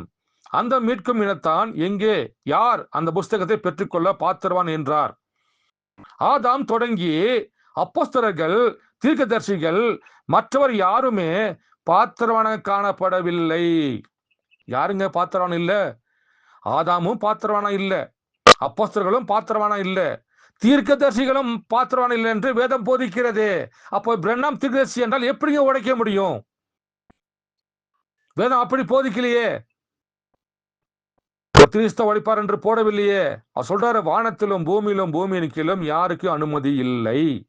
யார் தாங்க உடைக்கணும்? அந்த லோகோஸ் ஏழையும் தான் பூமியில வெளிப்பட்டு உடைக்கணும். அப்படி உடைக்கின்ற பொழுது அவர் வலது கால் சமுத்திரத்தின் மேல பூமியில கால் பதிய வேண்டும், இடது கால் பூமி மேல வைக்கணும், வலது கால் சமுத்திரத்தில் வைத்து அவர் நடமாடக்கூடிய மனிதனாக, எப்படியா இயேசு கிறிஸ்துவாக நடமாடக்கூடிய மனிதனாக வெளிப்பட்டாரோ, அவருடைய பாதங்கள் பூமியில பட்டுச்சோ, அதே போல ஆபிரகாமத்தில் வெளிப்படுகின்ற பொழுது லோகோஸ் ஏழையுடைய கால்கள் பாதங்கள் பூமியில பட்டு 3 பேர் நடந்து வந்து, அவர் மெல்கிசேதேக் சாலமீன் ராஜா நடந்து வந்து தானே ஆபிரகாம்கிட்ட பேசினார். அதே போல இவர் என்ன செய்ய வேண்டும்? பூமியிலே நடமாடக்கூடிய மனிதனாக நடந்து வர வேண்டும் என்று தான் வேதம் போதிக்க. அப்படி வருகின்ற பொழுது பாருங்கள், ஆதாம் தொடங்கி அப்போஸ்தலர்கள், தீர்க்கதரிசிகள், மற்றவர்கள் யாருமே பாத்திரன காணப்படவில்லை. இப்பொழுது அதை குறித்து என்ன?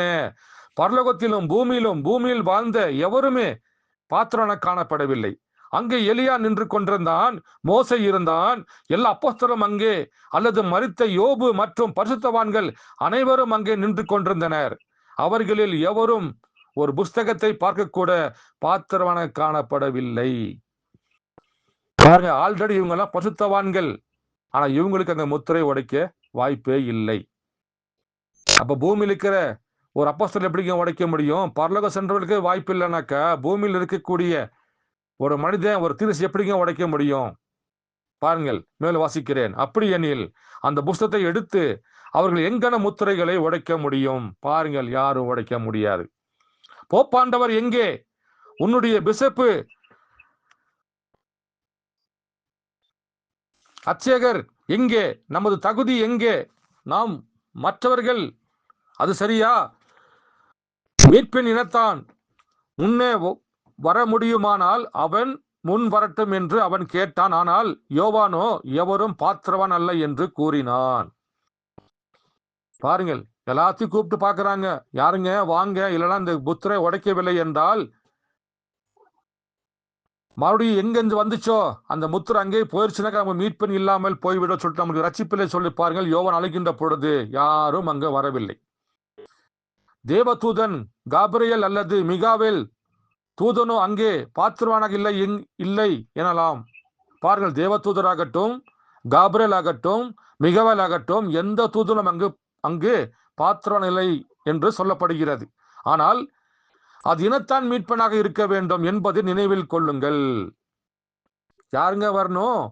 இனத்தான் மீட்பன் தாங்க வரணும். பாருங்கள், அப்ப இயேசு கிறிஸ்துக்குள்ளிருந்து பெற்றெடுக்கப்பட்ட பாகத்தை யாருங்க மீட்டுக்கொள்ள வரணும்? இயேசு கிறிஸ்து தாங்க வரணும். அப்ப இயேசு கிறிஸ்து அப்படியே வானத்திலிருந்து குச்சிட்டார்னா நம்முடைய இனத்தனாக இருக்க முடியவே முடியாது. சிந்தித்து பாருங்கள். அப்ப நம்முடைய இனத்தனாக வேணும் என்றால் நம்மளை போலவே ஒரு தாய் தகப்பனுக்கு பிறந்த ஒரு மகனாக பிறந்தால்தான் நம்முடைய இனத்தான். தேவன் முதல் வரியிலே யூதனுக்கு பிறக்கின்ற பொழுது வேத வார்த்தையின் பிரகாரம் அவர் யூதனாக வெளிப்பட்டார். ஆனா தேவன் யூதனும் இல்ல, சமாரியன் இல்ல, புரியாதியும் இல்லை, அவர் தேவன். ஆனால் வேத வார்த்தை நிறைவேற்றப்படும்படியாகத்தான் யூதா கோத்திரத்திலே தாவீதின் குமாரனாக, ஆபிரகாமின் குமாரனாக தேவன் யூதனாக வெளிப்பட்டார். ஏனென்றால் யூத இனத்தை மீட்டுக்கொள்ள ஒரு யூதன் தான் அங்கு நிற்க வேண்டும். நான் முதலே சொன்னேன், ஒரு புறா கூட்டத்தை மீட்டுக் கொள்ள வேண்டாம், ஒரு புறவாகத்தான் வெளிப்பட வேண்டும். அப்ப யூதனை மீட்டுக் கொள்ள வேண்டும் என்றால் ஒரு யூதனாகத்தான் இயேசு கிறிஸ்து வேத வார்த்தை நிறைவேறுதலாக யூதனாக வெளிப்பட்டார், யூத கோத்திரத்திலே வெளிப்பட்டார். 12 கோத்திரங்களுக்கும் அவர் அங்கு வெளிப்பட்டு தன்னை வெளிப்படுத்தி காண்பித்தார். ஆனால் அவர்களுக்கு அங்கே மணவாட்டியாக தேவன் ஸ்தானத்தை கொடுக்கவில்லை. தேவன் என்ன பண்ணார்? ஆதாம்குள்ளிருந்து வெளிப்பட்டவள் தான் ஏவாள். அதே போல 2ஆம் ஆதாம் இயேசு கிறிஸ்துக்குள்ளிருந்து வெளிப்படுவள் தான் ஏவாள் என்று சென்ற வாரத்தில் பார்த்தோம். அப்ப இயேசு கிறிஸ்து ரத்தமும் சதையும் எலும்பும் தாங்க மணவாட்டி. அப்ப யாருடைய பாகமாக இருக்கின்றால் மணவாட்டி? இயேசு கிறிஸ்துவின் பாகமாக இருக்கின்றாள். அப்ப இயேசு கிறிஸ்துவின் பாகமாக இருக்கின்ற பொழுது யாருங்க முத்திரை உடைக்கணும்? அவர் தானங்க வரணும். சென்ற வாரத்தில் பார்த்தோம், பாதி பாகம் மேலே செல்லப்பட்டது, பாதி பாகத்தை பூமியில விட்டுவிட்டார். ஆனால் அவர் மரித்து உயிர்த்தெழுந்த பிறகு, நசரேத்தில் உடைக்கப்பட்ட பிறகு, யோசேப்பு சாபநாத்து பனேகாவாக மாறினது போல இயேசு கிறிஸ்துவும் மரித்து உயிர்த்தெழுந்த பிறகு மதலேண்டா மரியாள்கிட்ட போறாரு, உருவம் மாற்றப்பட்டு விட்டது. தோட்டக்காரன் இருக்கின்றார். 3 வருஷமாக பார்த்து கொண்டிருந்த மதலேண்டா மரியாளே இயேசு கிறிஸ்துவை பார்க்கின்ற பொழுது தோட்டக்காரனாக பார்க்கின்றாள். அவரோ மரியாள் என்று கூப்பிடுகின்ற பொழுது இவள் உள்ளத்திலிருந்து ஆவியில களி கூறி, இந்த சத்தம் இயேசுவோட சத்தம் என்று ரபுடி என்று கூப்பிட்டாள். உருவம் மாற்றப்பட்டது. திருப்பி பாருங்கள், எம்மாசுக்கு போறாரு. அவங்களும் பாருங்கள் 6 மணி நேரம் கடந்து போனாங்க. அப்பத்தை பிக்கும் போது இயேசு கண்டிப்பிட்டு, ஆனால் அதுக்கு முன்பாக தோட்டக்காரன் நினைத்துக் கொண்டார். அதே போல மரியாள் கிட்டையும் பேதுருவையும் தேவன் பூட்டின வீட்டுக்குள்ள வருகின்ற பொழுது எல்லோரும் பயந்து விட்டார்கள். தோமா சொல்றாரு, நான் ஒரு விழா எலும்புக்குள்ள கையை விட வேண்டும் என்று. பேதுரு பக்கம் மூலையில் ஒழிஞ்சுக்கிட்டாரு. மரியாள் ஓடி போய் பூதம் என்று ஒழிஞ்சு கொண்டார். ஆனா இவரோ சாப்பிடுவதற்கு உங்களுக்கு என்ன உண்டு கேட்கின்ற பொழுது மீன் கண்டையை கொடுக்கின்ற. அப்போதான் முதலாக மாம்சம் சாப்பிடுகின்றார், மீன் சாப்பிடுகின்றார். அவர் சாப்பிட்ட பிறகு ஒரு பூதம் சாப்பிடுமா, ஒரு ஆவி சாப்பிடுமா என்று சொல்லிப்பார்கள். தேவன் மாம்சத்தில் நின்று கொண்டு ஜனங்களுக்கு வெளிப்படுத்தி காண்பித்தார். அப்ப 3 ஆண்டுகளாக 3 நாளைக்கு முன்னாடி பார்த்த இயேசு கிறிஸ்துவை 3 நாளைக்கு அப்புறம் உயிர்த்தெழுந்த பிறகு அடையாளம் கண்டு கொள்ள முடியவில்லை. என்னாச்சுங்க? யோசேப்பு சகோதரர்கள் நின்னாங்க, யோசேப்பை பார்த்தாங்க, ஆனா கண்டுபிடிக்க முடியவில்லை. ஏனென்றால் அவர் சாபநாத் பனேகாவாக வருகின்ற பொழுது யூதனுடைய அடலத்தை எல்லாம் உடைத்து போட்டு விட்டார். முடி வெட்டப்பட்டது, சவரம் செய்யப்பட்டது, ஆடைகள் கிழிக்கப்பட்டது. பாருங்கள், ஒரே உருவம் தான். ஆனால் சாபநாத் பனேகாவாக வருகின்ற பொழுது அங்கே தேவன் முகத்திரையை மாற்றிக்கொண்டார், ஆடைகள் மாற்றப்பட்டு விட்டது. அதே தாங்க இங்க யூதனுக்கு வெளிப்படுகின்ற பொழுது தாடியோட முடியோட அங்கியோட வந்தார். நசரேத்தில் உடைக்கப்பட்டு யாருக்குங்க உடைச்சார்? நசரேத் நமக்கு தான் உடைத்தார்.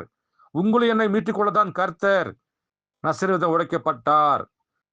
நம்முடைய பாவங்களை அவர் சுமந்து கொள்கின்ற பொழுது நமக்காக அவர் நசரேத்தில் உடைக்கப்பட்டார். அவர் முடி மகிமையானது வெட்டப்பட்டது. யாருக்காக? நம்முடைய ஸ்தானத்தை அவர் எடுத்துக்கொண்டார். ஆனா பழைய ஏற்பாடு காலத்துல ஆண்களும் முடி வெட்டக்கூடாது, பெண்களும் முடி வெட்டக்கூடாது. முடி என்பது என்ன? பெண்கள் கொடுக்கப்பட்ட மகிமை என்று வேதம் போதிக்கின்றார். நம்முடைய மகிமையை காப்பாற்றிக் கொள்ள அவர் தன்னுடைய முடியை வெட்டி கொண்டார், தன் ஜீவனை கொடுத்தார். பாருங்கள், அப்படி வரும்போது பாருங்கள் தேவன் எப்படி மாறுகின்றார். பூமியில் நாம் எல்லாம் இனச்சேர்க்கையில பிறக்கப்பட்ட பிள்ளையா இருக்கின்றோம். அப்ப நமக்கென்று ஒரு இனத்தான் வர வேண்டும் என்றால், நம்மளை ஒரு கைடன் பண்ண ஒருத்தர் வேண்டும், ஒரு மீட்பர் வர வேண்டும் என்றால் நம்மளை போலவே புறஜாதியிலே பிறக்க வேண்டும். யூதனாக வருகின்ற பொழுது தேவன் யூதனுக்குள்ளே குழந்தையாக பிறந்தார், பாலகனாக பிறந்தார். அப்ப நமக்கென்று வரும்போது அவரே தான், அதே பாலகர் தான் 33 ஆண்டுகளான பிறகு குமாரனாக வருகிறார். ஏசாயா புஸ்தகம் 9ஆம் அதிகாரம் 6 மட்டும் கொஞ்சம் வாசிங்க பிரதர். ஏசாயா புஸ்தகம் 9வது அதிகாரம்.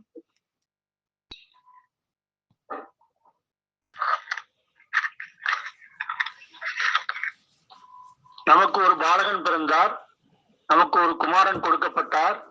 கர்த்தத்துவம் அவர் தோளின் மேல் இருக்கும். அவர் நாமம் அதிசயமானவர், ஆலோசனை கர்த்தா, வல்லமையுள்ள தேவன், நித்திய பிதா, சமாதான பிரபு எனப்படும். ஆமென், ஆமென். Thank you brother. அப்ப நீ பார்ப்பீர் என்றால் பாலகனாக பிறக்கின்ற பொழுது கன்னி பிறப்பு, குழந்தையாக பிறக்கின்றார். 33 ஆண்டுகளுக்கு அடுத்து கர்த்தர் மரித்து உயிர்த்தெழுந்த பிறகு எங்க வர வேண்டும்? புறஜாதிக்கு வருகின்ற பொழுது குமாரனாக வெளிப்படுகின்றார். பாருங்கள் எப்படிப்பட்ட மகிமையான காரியம். தேவன் தன்னுடைய வழியை மாத்திக்கொள்ளவே மாட்டாருங்க, சொல்லவும் செய்ய மாட்டாருங்க. அவரு பாலான பிறக்கின்ற பொழுது முதல் வருகை, அந்த முதல் வருகை 33 ஆண்டுகள் அவர் குமாரனாக மாறிவிட்டார். அந்த குமார கலசல் அடிக்கப்பட்ட பிறகு புறஜாதிக்கு வருகின்ற பொழுது தாங்க அவர் குமாரனாக வெளிப்படுகின்ற பொழுது கர்த்தர்த்துவம் தோளில் மேல். அதனால தாங்க பிரண்ணாமுடைய தோள்பட்டை சரிஞ்சு போச்சுங்க. செய்தி கொடுத்திருக்கின்றேன். கல்வாரி சிலுவை ஒருத்தர் பிரண்ணாமுக்கு கோட் சுட்டு வாங்கி தருகின்றார். குற்றச்சாட்டு புஸ்தகத்துல 283வது பேரால வாசிக்கலாம்.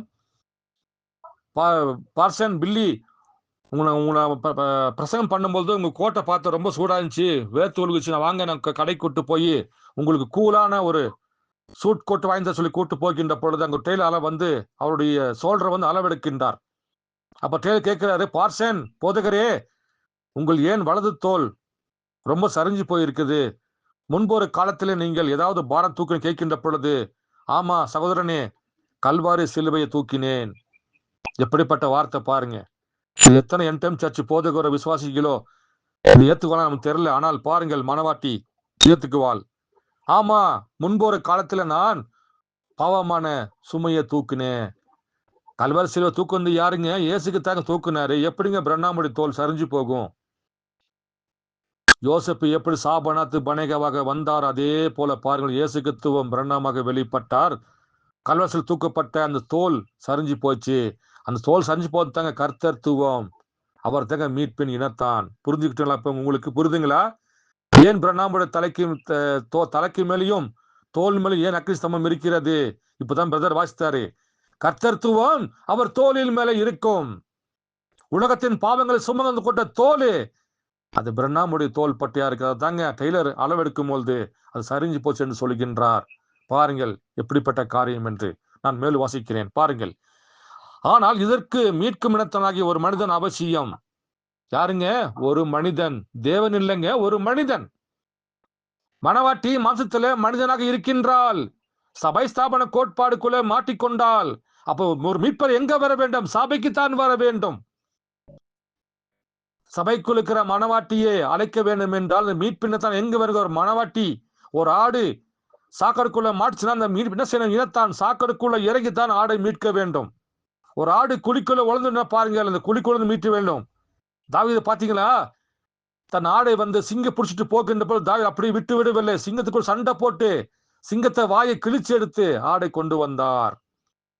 அப்ப நாம எந்த இடத்துல இருக்கிறோமோ அந்த இடத்துக்கு தாங்க தேவன் நம்மளை மீட்க வர வேண்டாம். தாங்க தேவன் மனிதனாக பிறக்க வேண்டியதாக இருந்தது. பாருங்கள், அப்ப நம்ம ஆணுக்கு பெண்ணுக்கு பிறந்த தாய் தகன் பிறந்த பிள்ளையா இருப்போம் என்றால் அவரும் பூமியில பிறக்கின்ற பொழுது இரண்டாவது பிறப்பு பாருங்கள், அது கன்னி பிறப்பு அல்ல.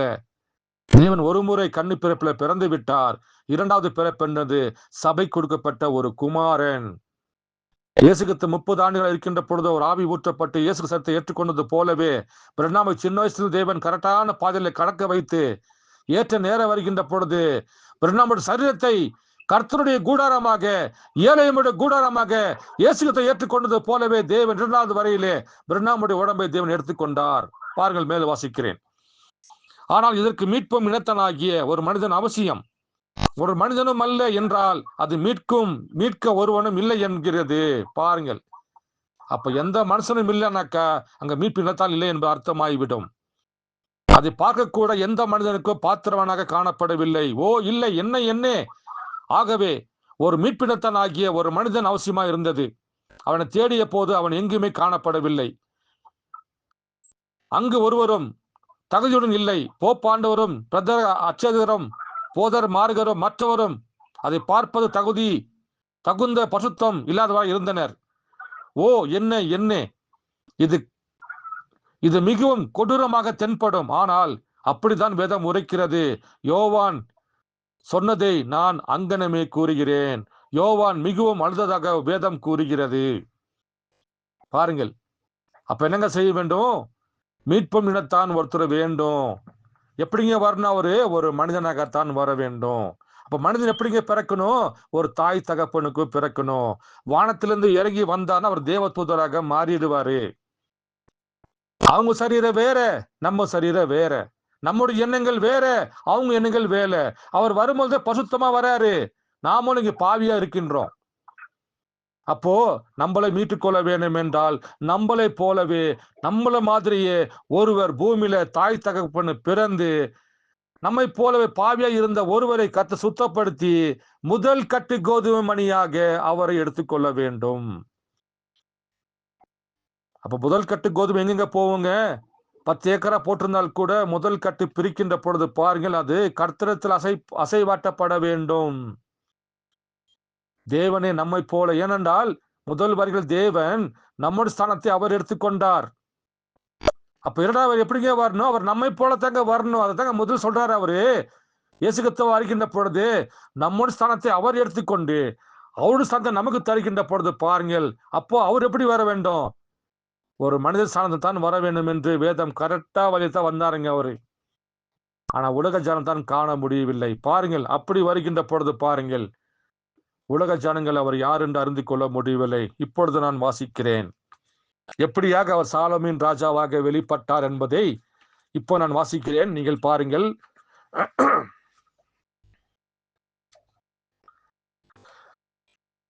இப்பொழுது காவல் உள்ள ஆத்துமா என்ற செய்தியில நான் உங்களுக்கு வாசிக்கின்றேன். அதுல பாருங்க, உங்களுக்கு நான் 146வது பேரா முதல் கொஞ்சம் வாசிக்கிறேன். யோவான் சுற்றிலும் முற்றிலும் பார்த்தான். வானத்திலாவது பூமியிலாவது எந்த ஒரு மனிதனோ அல்லது தேவதூதனோ யாருமே அந்த புஸ்தகத்தை எடுக்கவோ அல்லது முத்திரைகளை உடைக்கவோ அல்லது அதை பார்க்கவோ கூடாது இருந்தது. ஒரு மனிதனும் பாத்திரமான இருக்கவில்லை என்று யோவான் மனக்கசந்து அழுதான்.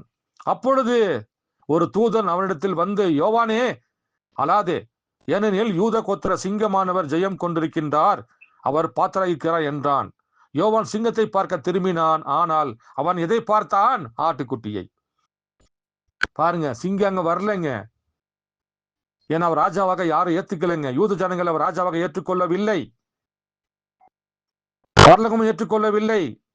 தேவகுமாரனாக போனவரு மனிதன் போலவே பாவம் செய்யப்பட்ட ஒரு மனிதனாக பாவமாகி கல்வசில் அடிக்கப்பட்டாரே என்று சொல்லி பரலோகம் அவரை ஏற்றுக்கொள்ளவில்லை. அவர் ஸ்தானத்தை பெற்றுக்கொள்ள முடியவில்லை. பூமியிலும் ஜனங்கள் ஏற்றுக்கொள்ளவில்லை. பாருங்கள், அவர் மத்தியஸ்தானில் நின்று கொண்டிருந்தார். வேல்வாசிகளை பாருங்கள். யோவான் சிங்கத்தை பார்க்க திரும்பினான். ஆனால் அவன் எதிர்பார்த்தான். அவன் எதிர்பார்த்தது ஆட்டுக்குட்டியே தான். அது ரத்தம் துவைக்கப்பட்ட ஆட்டுக்குட்டி, அது அடிக்கப்பட்ட ஆட்டுக்குட்டியா இருந்தது. எவ்வளவு காலமாக, உலக தோற்றத்துக்கு முன்பே. ஆட்டுக்குட்டியானவர் வலது கரத்தில் புஸ்தகத்தை வைத்துக் கொண்டு நடந்து வந்து அந்த புஸ்தகத்தை வாங்கினார். அவர் சிங்காசனத்தில் மேல் ஏறி அதில் அமர்ந்து கொண்டார். அதுதான், அது முடிந்து விட்டது. எப்பொழுது முத்திரைகளை வெளிப்படுத்த போது கடைசி நபர் அவர் மீட்டுக்கொண்ட அனைத்துமே அங்கு ஒன்றுமே இல்லை, அவர் மீட்க வந்தார். பாருங்க, எப்போ முத்திரை எடுத்தாரோ எல்லாம் முடிந்து விட்டது. அவர்களின் பெயர்களை ஜீவபுஸ்தகத்தில் இருந்தது. அவர் அது நிற்க வேண்டும், ஏனெனில் அவர்களை மீட்பது தேவனுடைய நோக்கமாக இருந்தது. அவருடைய பெயர்கள் உலக தோற்றத்துக்கு முன்பே ஆட்டுக்குட்டியானவருடைய ஜீவபுஸ்தகத்தில் எழுதப்பட்டிருந்தன. ஆட்டுக்குட்டியானவரும் அடிக்கப்பட வேண்டும் என்று அவரும் அவருடன் புஸ்தகத்தில் சேர்க்கப்பட்டிருந்தார். அடிக்கப்பட்ட ஆட்டுக்குட்டியானவர் திரும்ப வந்து பறந்து பேசுகிறார். அவரை கவனியுங்கள். அப்ப பாருங்க, அந்த புஸ்தகத்துல முதல் பேரு ஆட்டுக்குட்டியான பேரு தான். அந்த ஆட்டுக்குட்டியானவர் பூமிக்கு வந்தா தான் மனவாட்டியை மீட்டுக் கொள்ள முடியும். அப்போ இந்த ஆட்டுக்குட்டியான என்ன பட வேண்டும்? அடிக்கப்பட வேண்டும் என்று எழுதப்பட்டிருக்கிறது. முதல் பேரை யாருடைய பேருங்க? இந்த ஆட்டுக்குட்டியானவர் தான். அவர் வந்து ஊழியத்தை முடிச்சு காட்சியை முடிந்தால்தான் அவருக்கு பின்னாக எழுதப்பட்ட பேரை அவர் மீட்டுக்கொள்ள வேண்டும் என்று வேதம் போதிக்கிறது. பாருங்கள், மேலும் வாசிக்கிறேன். அவரை கவனியுங்கள். அநேக போலிகளும் மற்றெல்லாரும் எழும்புவார்கள், ஆனால் உண்மையாகவே யாராக ரட்சிக்கப்படுவார்கள். ஏனெனில் சபை முன் குறிக்கப்பட்டுள்ளது. கரைத்திரை அற்றவளாய் அவள் அங்கு இருப்பாள். ஆட்டுக்குட்டியானவர் அந்த நோக்கத்திற்காகவே மரித்தார். அந்த புஸ்தகத்தில் உள்ள கடைசி பெயர் மீட்கப்பட்ட போது ஆட்டுக்குட்டியானவர் வந்து அந்த புஸ்தகத்தை வாங்கினார். அதை செய்தது நானே. நான் தாங்க புஸ்தகத்தை வாங்கினேன். அல்லேலூயா. இது தாங்க முக்கியமான பாயிண்ட்டுங்க. நான் தாங்க அந்த புஸ்தகத்தை வாங்கினேன். நான் தாங்க முத்திரை வச்சு சொல்லிக்கின்ற பொழுது பாருங்கள், அவர் நடமாடக்கூடிய மனிதனாக, இயேசு கிறிஸ்துவாக, சாபனத்து பனைகவாக, லோகோஸாக, ஏழையுமாக பாருங்கள், நம்மளை போலவே மனிதனாக வெளிப்பட்டு நம்முடைய இனத்தான் மீட்பராக மாறிவிட்டார். இப்படிப்பட்ட ரகசியம் பாருங்கள்.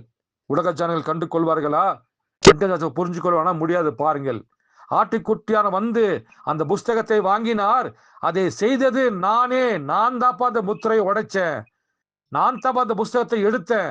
நான் தான் புஸ்தக ரகசியத்தை வெளிப்படுத்தி காண்பிச்சேன். அது நான் தான்ப்பா அந்த ஆட்டுக்குட்டியானவர். அதான் தாங்க அவர் தலைக்கு மேல் அக்னி ஸ்தம்பம். லோகோஸ், ஆதியிலே அல்பாவாய் இருந்தவர் தாங்க அக்னி ஸ்தம்பமாக லோகோஸாக இருந்தார். அந்த லோகோஸ் தாங்க பாருங்கள் மனிதனாக வெளிப்படுகின்ற பொழுது அந்த மனிதன் மேல சிம்பலாக நிற்குது பாருங்கள். அந்த அக்னி ஸ்தம்பமே பிரணமாக நிற்கின்றார். அப்ப ஆபிரகாம் பேசுகின்ற பொழுது அந்த லோகோஸ் தாங்க ஏலேயுமாக நடந்து வந்தார். அதே ஆபிரகாமுடைய மாம்ச சந்ததிக்கு வருகின்ற பொழுது அதே அக்னி ஸ்தம்பம் தாங்க இயேசுகிறிஸ்துவுடைய தோல் மேல புறாவாக அமர்ந்தது. அது ஆபிரகாமுடைய மாம்ச சந்ததிக்கு. இப்ப ராஜர் சந்ததிக்கு வருகின்ற பொழுது பார், அதே அக்னி ஸ்தம்பம், நான் அல்பாவும் ஒமேகாவும் இருக்கிறேன், நான் தொடக்கவும் முடிவுமா இருக்கிறேன், நானே முந்தினவர் பிந்தினவர். அப்ப முந்தினவர் எப்படிங்க இருந்தாரு? அக்னி ஸ்தம்பத்திலிருந்து இஸ்ரேல் ஜனங்களை மேகஸ்தம்பத்திலும் அக்னி ஸ்தம்பத்தில் மயிலெடுத்த அதே தேவன் தான் கடைசி நாட்களில் வருகின்ற பொழுது பாருங்கள் அதே அக்னி ஸ்தம்பம் அடையாளம். அவர் புறஜாதிக்கும் யூதனுக்கு வர வேண்டி இருப்பதனாலே தேவன் ஒரே சரீரத்திலே அக்னி ஸ்தம்பத்தையும் மேகஸ்தம்பத்தையும் கொடுத்து எலியாவாகவும் மோசையாகவும் கிறிஸ்துவாக வெளிப்பட்டு தன் ஊழியத்தை தன் காட்சியை பூமியிலே தேவன் முடித்து வைத்து விட்டார். அது வரைக்கும் பாருங்கள், ஆட்டுக்குட்டிய சிங்கத்தை கூப்பிடும் போது ஆட்டுக்குட்டி உள்ள வரும்போது எல்லாருமே சைலண்ட் ஆயிட்டாங்க. சூரமண்டலம் வாசிக்கிறவன், பாட்டு பாடுறவன், அவரை துதிக்கிற போட்டு எல்லாரும் சைலண்ட் ஆகி போய், என்னப்பா சிங்கத்தை கூப்பிட்டாக்கா ஆட்டுக்குட்டி வருது என்று கவலைப்பட்டு எல்லாரும் நின்று ஆச்சரியப்படுகின்ற பொழுது புஸ்தகத்தை எடுத்தாரு பாருங்க, எல்லாருமே டபார் என்று கீழே விழுக ஆரம்பித்து விட்டு, ஐயோ தேவரீர், நீர்தான அந்த சிங்கம், நீர்தான அந்த ஆட்டுக்குட்டி என்று பாருங்கள். எல்லாருமே கத்தி கதறி சாஷ்டாங்கமாக அவங்க விழுந்து பரலோகத்திலே தொழுது கொண்டார்கள். அது வரைக்கும் அந்த ஆட்டுக்குட்டி யாருமே தொழுது என்று வேதம் போதிக்கிறது. பாருங்கள், தேவ தூதர்களும் செராபின்களும் 24 மூப்பர்களும் மிருக ஜீவன்களும் எல்லாருமே தங்கள் கிரீடங்களை கலற்றி வைத்து, பாருங்க பெரிய பெரிய அதிகாரிகள் பரலோகத்துல எல்லாரும் என்ன செஞ்சுட்டாங்க, எல்லாருமே கழட்டிட்டாங்க கிரீடத்தை எல்லாம் கலட்டி வைத்து பாருங்க. சிங்காசனத்துக்கு முன்பாக விழுந்து நீர் ஒருவரை பார்த்திருவாருக்கிறேன் என்று எல்லாருமே அங்க கத்தி கதறி ஆர்ப்பாட்டம் பண்ணி, தேவனே நீர் பசுத்தர் பசுத்தர் பசுத்தர் பசுத்தர் என்று பரலோகத்தில் எல்லாரும் கத்த ஆரம்பிச்சிட்டாங்க. ஏனென்றால் அவர் நம்முடைய இனத்தான் மீட்பராக நின்று கொண்டிருக்கின்றார். இந்த காட்சி யாருங்க தேவன் கூட்டிட்டு போனாரு? எல்லா ஜனங்களையும் கூட்டிட்டு போல, தனக்கு பிரியமான யோவான் ஆகிய மனவாட்டிக்கு அடையாளமான யோவானை கூட்டிட்டு போய் இந்த காட்சியை காமிக்கிறாருங்க. அப்ப இந்த காட்சி யாருங்க தங்க பார்க்க முடியும்? பூமியில உலக ஜனங்களா, சபை ஸ்தாபனத்தில் உள்ளவர்களா? இல்லவே இல்லைங்க. தேவன் யோவானை போல அந்த மனவாட்டியாக தேவன் யாரை முன்குறித்தாரோ அந்த பிள்ளைகள் மாத்திரத்தாங்க இந்த காட்சியை பூமியில காண முடியுங்க. தேவனோட பாகம் இல்லாத எப்படிங்க ஒரு காட்சியை காண முடியும்? அப்போஸ்தலர்கள் 12 பேர் இருந்தாங்க. தேவன் 12 பேர்த்த கூட்டிட்டு போலையே. தனக்கு பிரியமான தன் தோளில சாய்ந்து கொண்டிருந்த தன் நேசிக்கிற ஒரு அப்போஸ்தலனாகிய மனவாட்டிக்கு அடையாளமாக இருந்த யோவானை தாங்க கூட்டிட்டு போய், யோவான் இங்க வா, நீ ஒரு மனவாட்டிக்கு அடையாளம், ஆபிரகாமை போல உன்னிடத்துல ஒன்றும் மறைக்க மாட்டேன், நீ வா என்று சொல்லி பாருங்கள். அந்த யோவானுக்கு தன்னை வெளிப்படுத்தி காண்பித்தது போல இன்றைக்கும் தேவன் உங்களை யோவானாக தன் மனவாட்டியாக முன் குறிப்பார் என்றால் அந்த பூமியிலே யோவான் பரலோகத்தில் கண்ட அனைத்து காட்சி நீங்கள் பூமியில பார்க்க வேண்டும். அப்ப நம்ம பார்த்தோமா இல்லையா? பார்த்தோம் என்றால் நாம் மனவாட்டி, பார்க்கவில்லை என்றால் நாம் கைவிடப்பட்ட பிள்ளை என்று வேதம் போதிக்கிறது. அப்படி என்றால் பாருங்கள், நாம் அவரை கண்டு கொண்டு விட்டோம். அதாங்க சிறு கூட்டங்க. ஏன்னா எல்லாருமே இதுக்கு வர முடியாதுங்க. படிப்பின் ஞானம் அவர்களை தள்ளி வைத்து விடும். உலகத்தின் பாரம்பரிய செய்தி கேட்காதபடிக்கு விசுவாசிக்கப்படிக்கு பாருங்கள், பேசானவன் எல்லா இடத்திலும் கொண்டு அவர்களை தள்ளி வைத்து விடும். ஆனால் கர்த்தருடைய பிள்ளைகளை தன் பாகத்தை மீட்டுக்கொள்ள வருகின்ற பொழுது மனவாட்டி ஒருவனும் ஒரு காலம் வஞ்சிக்க வேதம் போதிக்கிறது. அப்ப கிறிஸ்துவோடைய பாகம் தங்க மனவாட்டி, கிறிஸ்துவோடைய எலும்பு தங்க மனவாட்டி, கிறிஸ்து ரத்தத்தின் சதயம் தங்க மனவாட்டி. அப்ப எந்த பாகத்தை விட்டு சென்றாரோ அந்த பாகத்துக்கு தங்க தேவன் யோவானை போல அந்த கடைசி நாட்களிலே தேவன் தன்னை வெளிப்படுத்தி தன் பிள்ளைகளை மீட்டுக் கொள்கின்றார். பாருங்கள், யோவான் நான் ஆமென் என்று கூச்சலிட்டதை வானத்திலும் பூமியில் உள்ள அனைத்துமே கேட்டன. வானத்துல எல்லாம் கேட்டாங்க, பூமியில யாருங்க கேட்டது?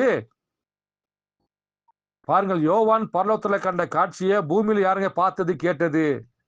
அவருடைய பிள்ளைகளை தவிர, முன்குறிக்கப்பட்ட பிள்ளைகள் தவிர யாருமே இதை விசுவாசிக்க முடியாதுங்க. அப்படி என்றால் பூமியில பார்த்த ஒரே ஒரு கூட்டம் சிறு கூட்டம் தான். அது இவர் தேவன் என்றும் கர்த்தர் என்றும் தொழுது கொள்ள கூட்டம்தான் இவர் யார் என்று அடையாளத்தை கண்டு கொண்டது. பாருங்கள், மேலும் வாசிக்கிறேன். யோவான், நான் ஆமேன் என்று கூச்சலிட்டதை வானத்திலும் பூமியில் உள்ள அனைத்துமே கேட்டன என்றான். தேவனுக்கு அல்லேலூயாக்களையும் துதிகளையும் ஏறெடுத்து ஆர்ப்பரித்தல். ஆர்ப்பு சத்தம் மேலே எழும்பினது. பின் அந்த புஸ்தகத்தில் எழுதப்பட்டது அவருடைய பெயர்கள் வெளிப்பட வேண்டியதாக இருந்தது. ஆட்டுக்குட்டி அதை வெளிப்படுத்தினார். அப்படியே படிச்சுட்டு போலாங்க, அவ்வளோ காரிய ரகசியம் இருக்குதுங்க. பாருங்க, அப்போ சாலமோன் ராஜா எப்படி வர சொல்லப்பட்டது? உலக ஜனங்கள் பார்க்கும்படியாக இல்லவே இல்லை. எளிமையாக ஆபிரகாம் இடத்துல எப்படி வெளிப்பட்டாரோ, இயேசுவாக எப்படி வெளிப்பட்டார், அதே போல கடைசி நாட்களிலே புரியாதியின் மத்தியிலே மனவாட்டிக்கு முன்பாக வெளிப்படுகின்ற பொழுதும் அவர் எப்படி வர வேண்டும்? அவர் எளிமையாக தங்க வர வேண்டும். உலக ஜனம் அவரை காண முடியாது. ஏனென்றால் சாலமோன் ராஜா உலகத்துக்கு வரவில்லை. ஆபிரகாமுடைய 3 சந்ததிக்கு தான் தேவன் வரவேன் என்று வாக்குறுத்திருக்கின்றார். உடன்படிக்கை பண்ணி கொண்டார் ஆபிரகாம் இடத்துல, நிபந்தனையற்ற உடன்படிக்கை. ஆபிரகாமே, உன் சந்ததிக்கும் உன் பிறுவர் சந்ததிக்கும் இந்த உடன்படிக்கை அடையாளத்தை கொடுப்பேன் என்று சொன்னார். முதலில் ஆபிரகாமை தெரிந்து கொண்டார். ஆபிரகாம் இடத்துல தேவன் மாம்சத்தில் வெளிப்பட்டார். அடுத்தபடியாக ஆபிரகாமுடைய மாம்ச சந்ததிக்கு வெளிப்பட்டார். அங்கேயும் அவர் இயேசு கிறிஸ்துவாக மாம்சத்தில் வெளிப்பட்டார். அதே போல ராஜர் சந்ததிக்கு வருகின்ற பொழுது சாலமோன் ராஜா மெல்கிசேதேக்காக எங்கே வந்தார்? வெளிப்படுத்தல் புஸ்தகம் 3ஆம் அதிகாரம் 20 வசனத்திலே சபை கதவை தட்டி ராபோஜனம் கொடுப்பதற்காக தேவன் நின்று கொண்டிருக்கின்றார். பாருங்கள், வாக்கு மாறா தேவன். அவர் நேற்றும் இன்றும் என்றும் மாறா தேவன். பாருங்கள், அப்படி வருகின்ற பொழுது பார்ப்பீர் என்றால் தேவன் அமெரிக்காவில் எப்படி சவாரி செய்தார், இந்த சாலமோன் ராஜா எப்படி சவாரி செய்தார் என்பதை பற்றி நான் கொஞ்சம் வாசிக்கிறேன். அது செய்துதான் காவல் உள்ள ஆத்துமகள் செய்தியில 261வது பேரா மாத்திரம் கொஞ்சம் வாசிக்கிறேன். அது உங்களுக்கு பிரயோஜனமாக இருக்கும். நான் ஒரு அமெரிக்கன். செய்தியின் தலைப்பு, இப்பொழுது காவல் ஆத்துமாக்கள், souls that are in passion now. November மாதம் 10ஆம் தேதி 1963ஆம் ஆண்டில் கொடுக்கப்பட்ட செய்தியில நானும் ஒரு அமெரிக்கன் தான். இந்த நள்ளிரவு வேளையில் நானும் சவால் செய்து கொண்டு அவர் வருகிறார் என்றல்ல, அவர் இங்கே இருக்கிறார் என்று உங்களுக்கு அறிவிக்கின்றேன். அவர் வரவில்லை, அவர் ஏற்கனவே இங்கே இருக்கிறார். அவர் ஜெயம் கொண்டு விட்டார், அது முடிந்து விட்டது என்று நான் ஐயமுறுகிறேன். டூசனாவில் 7 தூதர்கள் தோன்றிய போது அது என்ன செய்தி என்பதை நீங்கள் நினைவில் கொள்ளுங்கள். தேவனுடைய பரம ரகசியம் நிறைவேறுதல். அதன் பின் உடனே மழை தொடங்கி வழியாக வரும்போது பாருங்கள், நான் ஒரு அமெரிக்கன் தான், ஆனால் இயேசு கிறிஸ்து இங்கே இருக்கிறார். அவர் வரவில்லை, இல்லை, அவர் வந்துவிட்டார், அவர் இங்கே இருக்கிறார் என்று தன்னை வெளிப்படுத்தி காண்பிக்கின்றார். அப்படியானால் வேத வார்த்தையின் பிரகாரம் அவர் எப்படி குதிரை மேலே வந்தார் என்பதை பற்றி கொஞ்சம் நான் வாசிக்கிறேன். 4வது முத்திரை 196வது பேராதிலே கொஞ்சம் வாசிக்கின்றேன். நான் 4வது முத்திரையில 196வது பேரா. ஏனென்றால் முதல் வரிகளை இயேசு கிறிஸ்து வருகின்ற பொழுது அவர் இயேசு கிறிஸ்துவை தான் பகிரங்கமாக வெளிப்படுத்தினார். எலியாவை அவர் மறைத்து கொண்டார். ஏனென்றால் குமாரன் தான் அங்கு வெளிப்படையாக வர வேண்டும். அப்படி என்றால் தேவனே இயேசு கிறிஸ்துவை மாத்திரம் அங்கு வந்து காட்சியில கொண்டு வந்து யோவான் காட்சியை தேவன் சைலண்ட்ல வச்சு விட்டார். அப்போ அப்போஸ்தலர்கள் போறாங்க, நீர் மெஸ்ஸியா கேட்க, ஆமேன் ஆமேன் நான் தான் மெஸ்ஸியா சொல்லுகின்ற பொழுது, அப்படி என்றால் நீங்கள் கிறிஸ்து என்றால் எலியா முந்தி வந்து ஆயத்தப்படுத்தணுமே. அப்ப சொல்றாரு அவரு, எலியா முந்தி வந்தாச்சு, அவருடைய ஊழியம் முடிஞ்சு போச்சு என்று சொல்லுகின்ற பொழுது பாருங்கள், அப்போதுதான் அவர்களுக்கு எலியா என்பது யோவான் ஸ்நானகன் என்று அப்போதான் அப்போஸ்தலரே அந்த வெளிப்பாடை பெற்றுக்கொண்டார்கள். ஏனென்றால் முதல் வருகை என்பது மெசியா பிரகாசிக்கப்பட வேண்டும். ஆனா 2ஆம் வருகை அப்படி இல்லைங்க. தேவன் சொன்ன வார்த்தை, 2ஆம் வருகை சபை காலத்துக்கு எலியா வெளிப்பட வேண்டும். அப்ப என்ன செய்வார்? தேவனே எலியாவை பிரகாசப்படுத்திக்கிட்டு இயேசு கிறிஸ்து ஊழியத்தை தேவன் ரகசியமாக மனவாட்டிக்கு வைத்து விட்டார். முதல் வருகையில் அவரு இயேசுவாக வெளிப்படுகின்ற பொழுது எல்லாருமே இம்மானுவேலை தேடி பார்த்தார்கள், இயேசுவை கைவிட்டு விட்டார்கள். இது முதலாவது வருகையில. ஆனா 2ஆவது வருகையில தேவன் பூமிக்கு வருகின்ற பொழுது இயேசுவை தேடிக்கொண்டு இம்மானுவேலை கைவிட்டு விட்டார்கள். பாருங்கள், நான் மேலும் வாசிக்கிறேன். வாசிக்கிறேன் பாருங்கள். 196 பேரா. ஆனால் நமது கர்த்தர் இங்கே பூமியில் வெண்மை நிறமுள்ள குதிரை மேல் தோன்றுவார். அவர் சொன்ன வாக்கு பாருங்கள். ராஜாவாக, ராஜாவாக, கர்த்தாதி கர்த்தாவாக அவர் இங்கே வருவார், குதிரை மேலே வருவார் என்று சொல்லப்பட்டிருக்கிறது. ஆனா இவர் எப்படி வந்தார் பாருங்கள். ஆனால் நமது கர்த்தர் இங்கே பூமியில் வெண்மை நிறமுள்ள குதிரை மேல் தோன்றுவார். அவர் முற்றிலும் தேவனுடைய வார்த்தை ஒரு மனிதனுக்குள் கூட்டிக்கொண்டிருக்கும் இம்மானுவேலாக இருப்பார். பாருங்கள், அவருக்குள்ளே அவ்வளவு வித்தியாசம். இரண்டாவது எப்படி வந்துட்டாருங்க? அவரு இம்மானுவேலாக வந்துட்டாரு. முதல் வருகை இயேசுவாக வெளிப்பட்டாரு. ஆனா முதல் வரை எழுதப்பட்ட வேத வாக்கியம் அவரு இம்மானுவேல சொல்லப்பட்டிருக்கிறது. ஆனால் சபையாகிய மரியாள்கிட்ட வருகின்ற பொழுது நீ இயேசு என்று பெயரிட சொல்லிவிட்டார். இயேசு என்று பெயர் வைத்தார்கள். ஆனா இரண்டாவது வருகையில வருகின்ற பொழுது அதே கர்த்தர், அதே தேவன் இம்மானுவேல் எப்படி வராரு? இரண்டாவது வருகையில இம்மானுவேலாக வெளிப்படுகின்றார். பாருங்கள் அன்பு சகோதர சகோதரிகளே, எல்லாமே மறைக்கப்பட்டு விட்டது. தன் பிள்ளைகளுக்கு ரகசியத்தை வெளிப்படுத்த வேண்டும் என்றார். ரகசியம் என்னங்க? எல்லாத்துக்கும் தெரிஞ்சிச்சுன்னா அது ரகசியம் இல்ல. ஒரு சில பேருக்கு தெரியணும், ஒரு சில பேருக்கு மறைக்கப்பட்டதாங்க ரகசியம். ரகசிய வருகை என்பது என்ன? எல்லாத்துக்கும் தெரிஞ்ச அந்த பகிரங்க வருகையா மாறிடும். மனவாட்டிக்கு மாத்திர ரகசிய வருகை என்றால் அது மனவாட்டி தவிர யாருக்கும் தெரியக்கூடாதுங்க அந்த ரகசிய வருகை என்று அர்த்தமாகும். பாருங்கள் என் அன்பு சகோதர சகோதரிகளே, படிப்பதற்கு அநேக பேராக்கள் உண்டு. படித்தால் படுத்திக்கிட்டே இருக்கலாம். அப்படிப்பட்ட முத்துக்கள், வைரங்கள், பொக்கிஷங்களை தேவன், இந்த உரைக்கப்பட்ட வார்த்தை தேவன் மனவாட்டிக்கென்று புதிய மன்னாய் தேவன் பதித்து வைத்திருக்கின்றார்.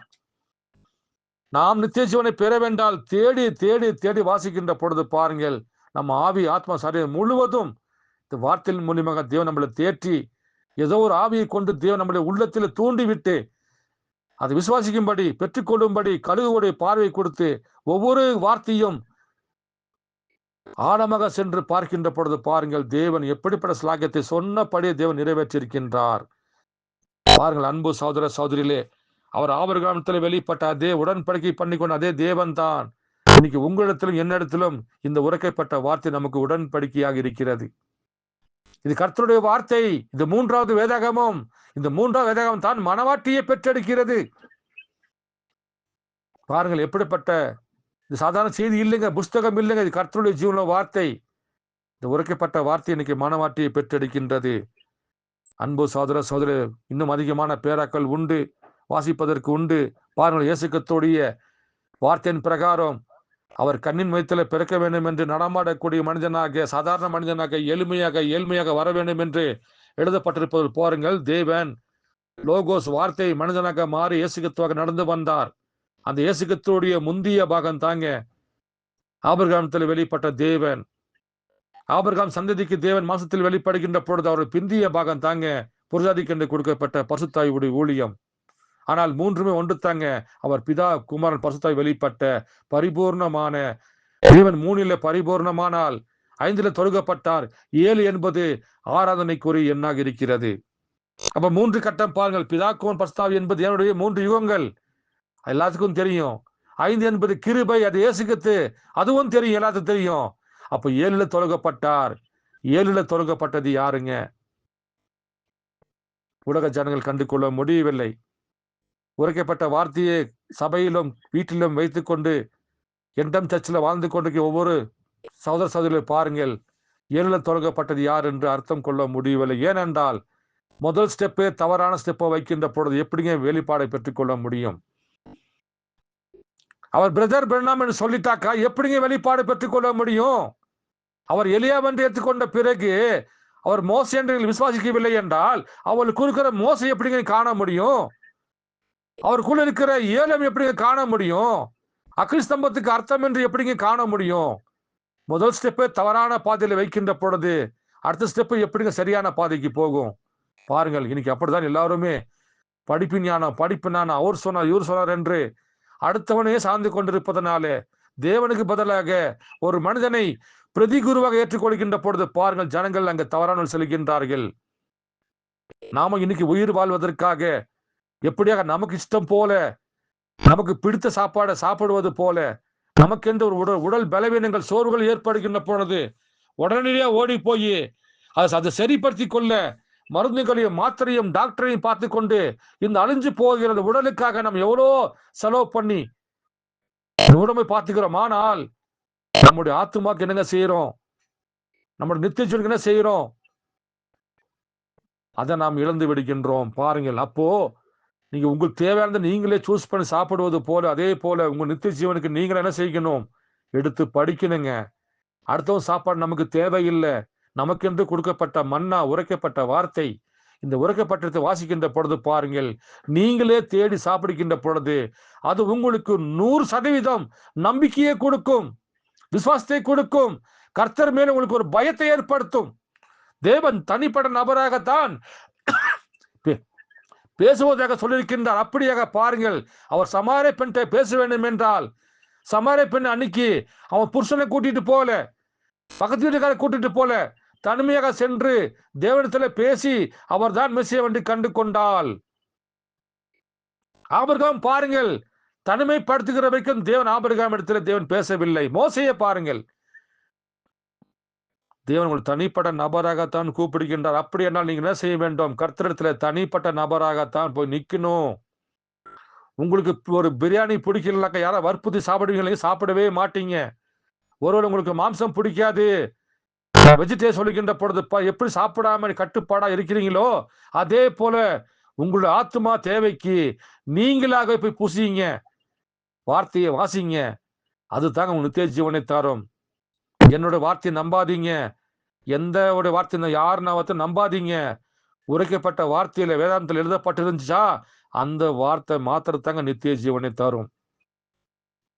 அன்பு சகோதர சகோதரிகளை, அநேக விதமான பேராக்கள் உண்டு. அடுத்த வார்த்தையெல்லாம் பார்க்கலாம். நிச்சயமாக இந்த சாலமன் ராஜா கடைசி நாள் எப்படி வெளிப்பட்டார் என்று நிச்சயமாக இந்த வார்த்தை உங்களுக்குள்ள உயிர்ப்பித்திருக்கும்.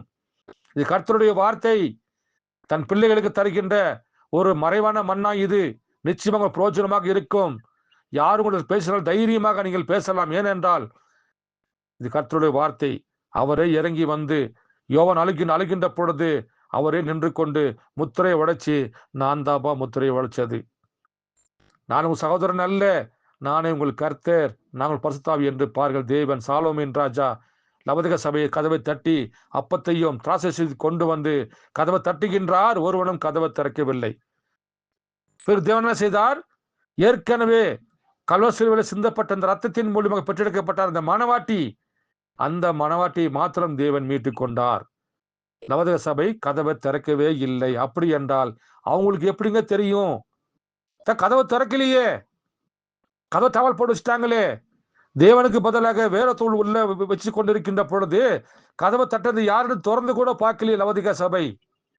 அது கிறிஸ்துவா, அது எலியாவா, அது மோசையா, அது யோரேம் திறந்து கூட பார்க்கலையே. ஆனால் வெளியே இருந்தாங்க பாருங்க, கர்த்தருடைய பாகம். தேவன் தன் பாகத்தை அவரே மீட்டுக் கொண்டார். நாம போலங்க, நாம தேவனை தேடி போகவே இல்லை. அவர் தான் வருகின்ற பொழுது நம்மளை சேர்த்து கொண்டார். சுண்டு விரலாக பிச்சு போட்டிருப்பார் என்றால் சுண்டு விரலை மீட்டுக் கொள்கின்றார். கையுடைய பெருவிரலாக இருக்கின்ற பொழுது பெருவிரல் எங்கேயோ அந்த பெருவிரலை தேடி எடுத்து அவர் பொருத்தி கொள்கின்றார். ஏனால் நாமெல்லாம் ஒன்று சேர்ந்து ஒரே பாகமாக இருந்தால் தான் கர்த்தர் சரீரம் என்று வேதம் போதிக்கிறது. அப்படி என்றால் உலக தோற்றத்துக்கு முன்பாக தேவன் தன்னுடைய தலைக்கு இருக்கிற எந்தெந்த பாகத்தை தேவன் யார் என்று தேவன் பொருத்தி கொண்டாரோ அந்த பாகத்தை பொருத்திக்கின்ற பொழுது பாருங்கள், தேவன் அதுதான் கர்த்தருடைய சரீரம், அதுதான் மணவாட்டி என்று வேதம் போதிக்கிறது. வருகிற வாரத்தில் பார்க்கலாம். கர்த்தர் தாம் அதிகமாக ஆஸ்வதிப்பாராக. நாம் அனைவரும் கண்களை மூடி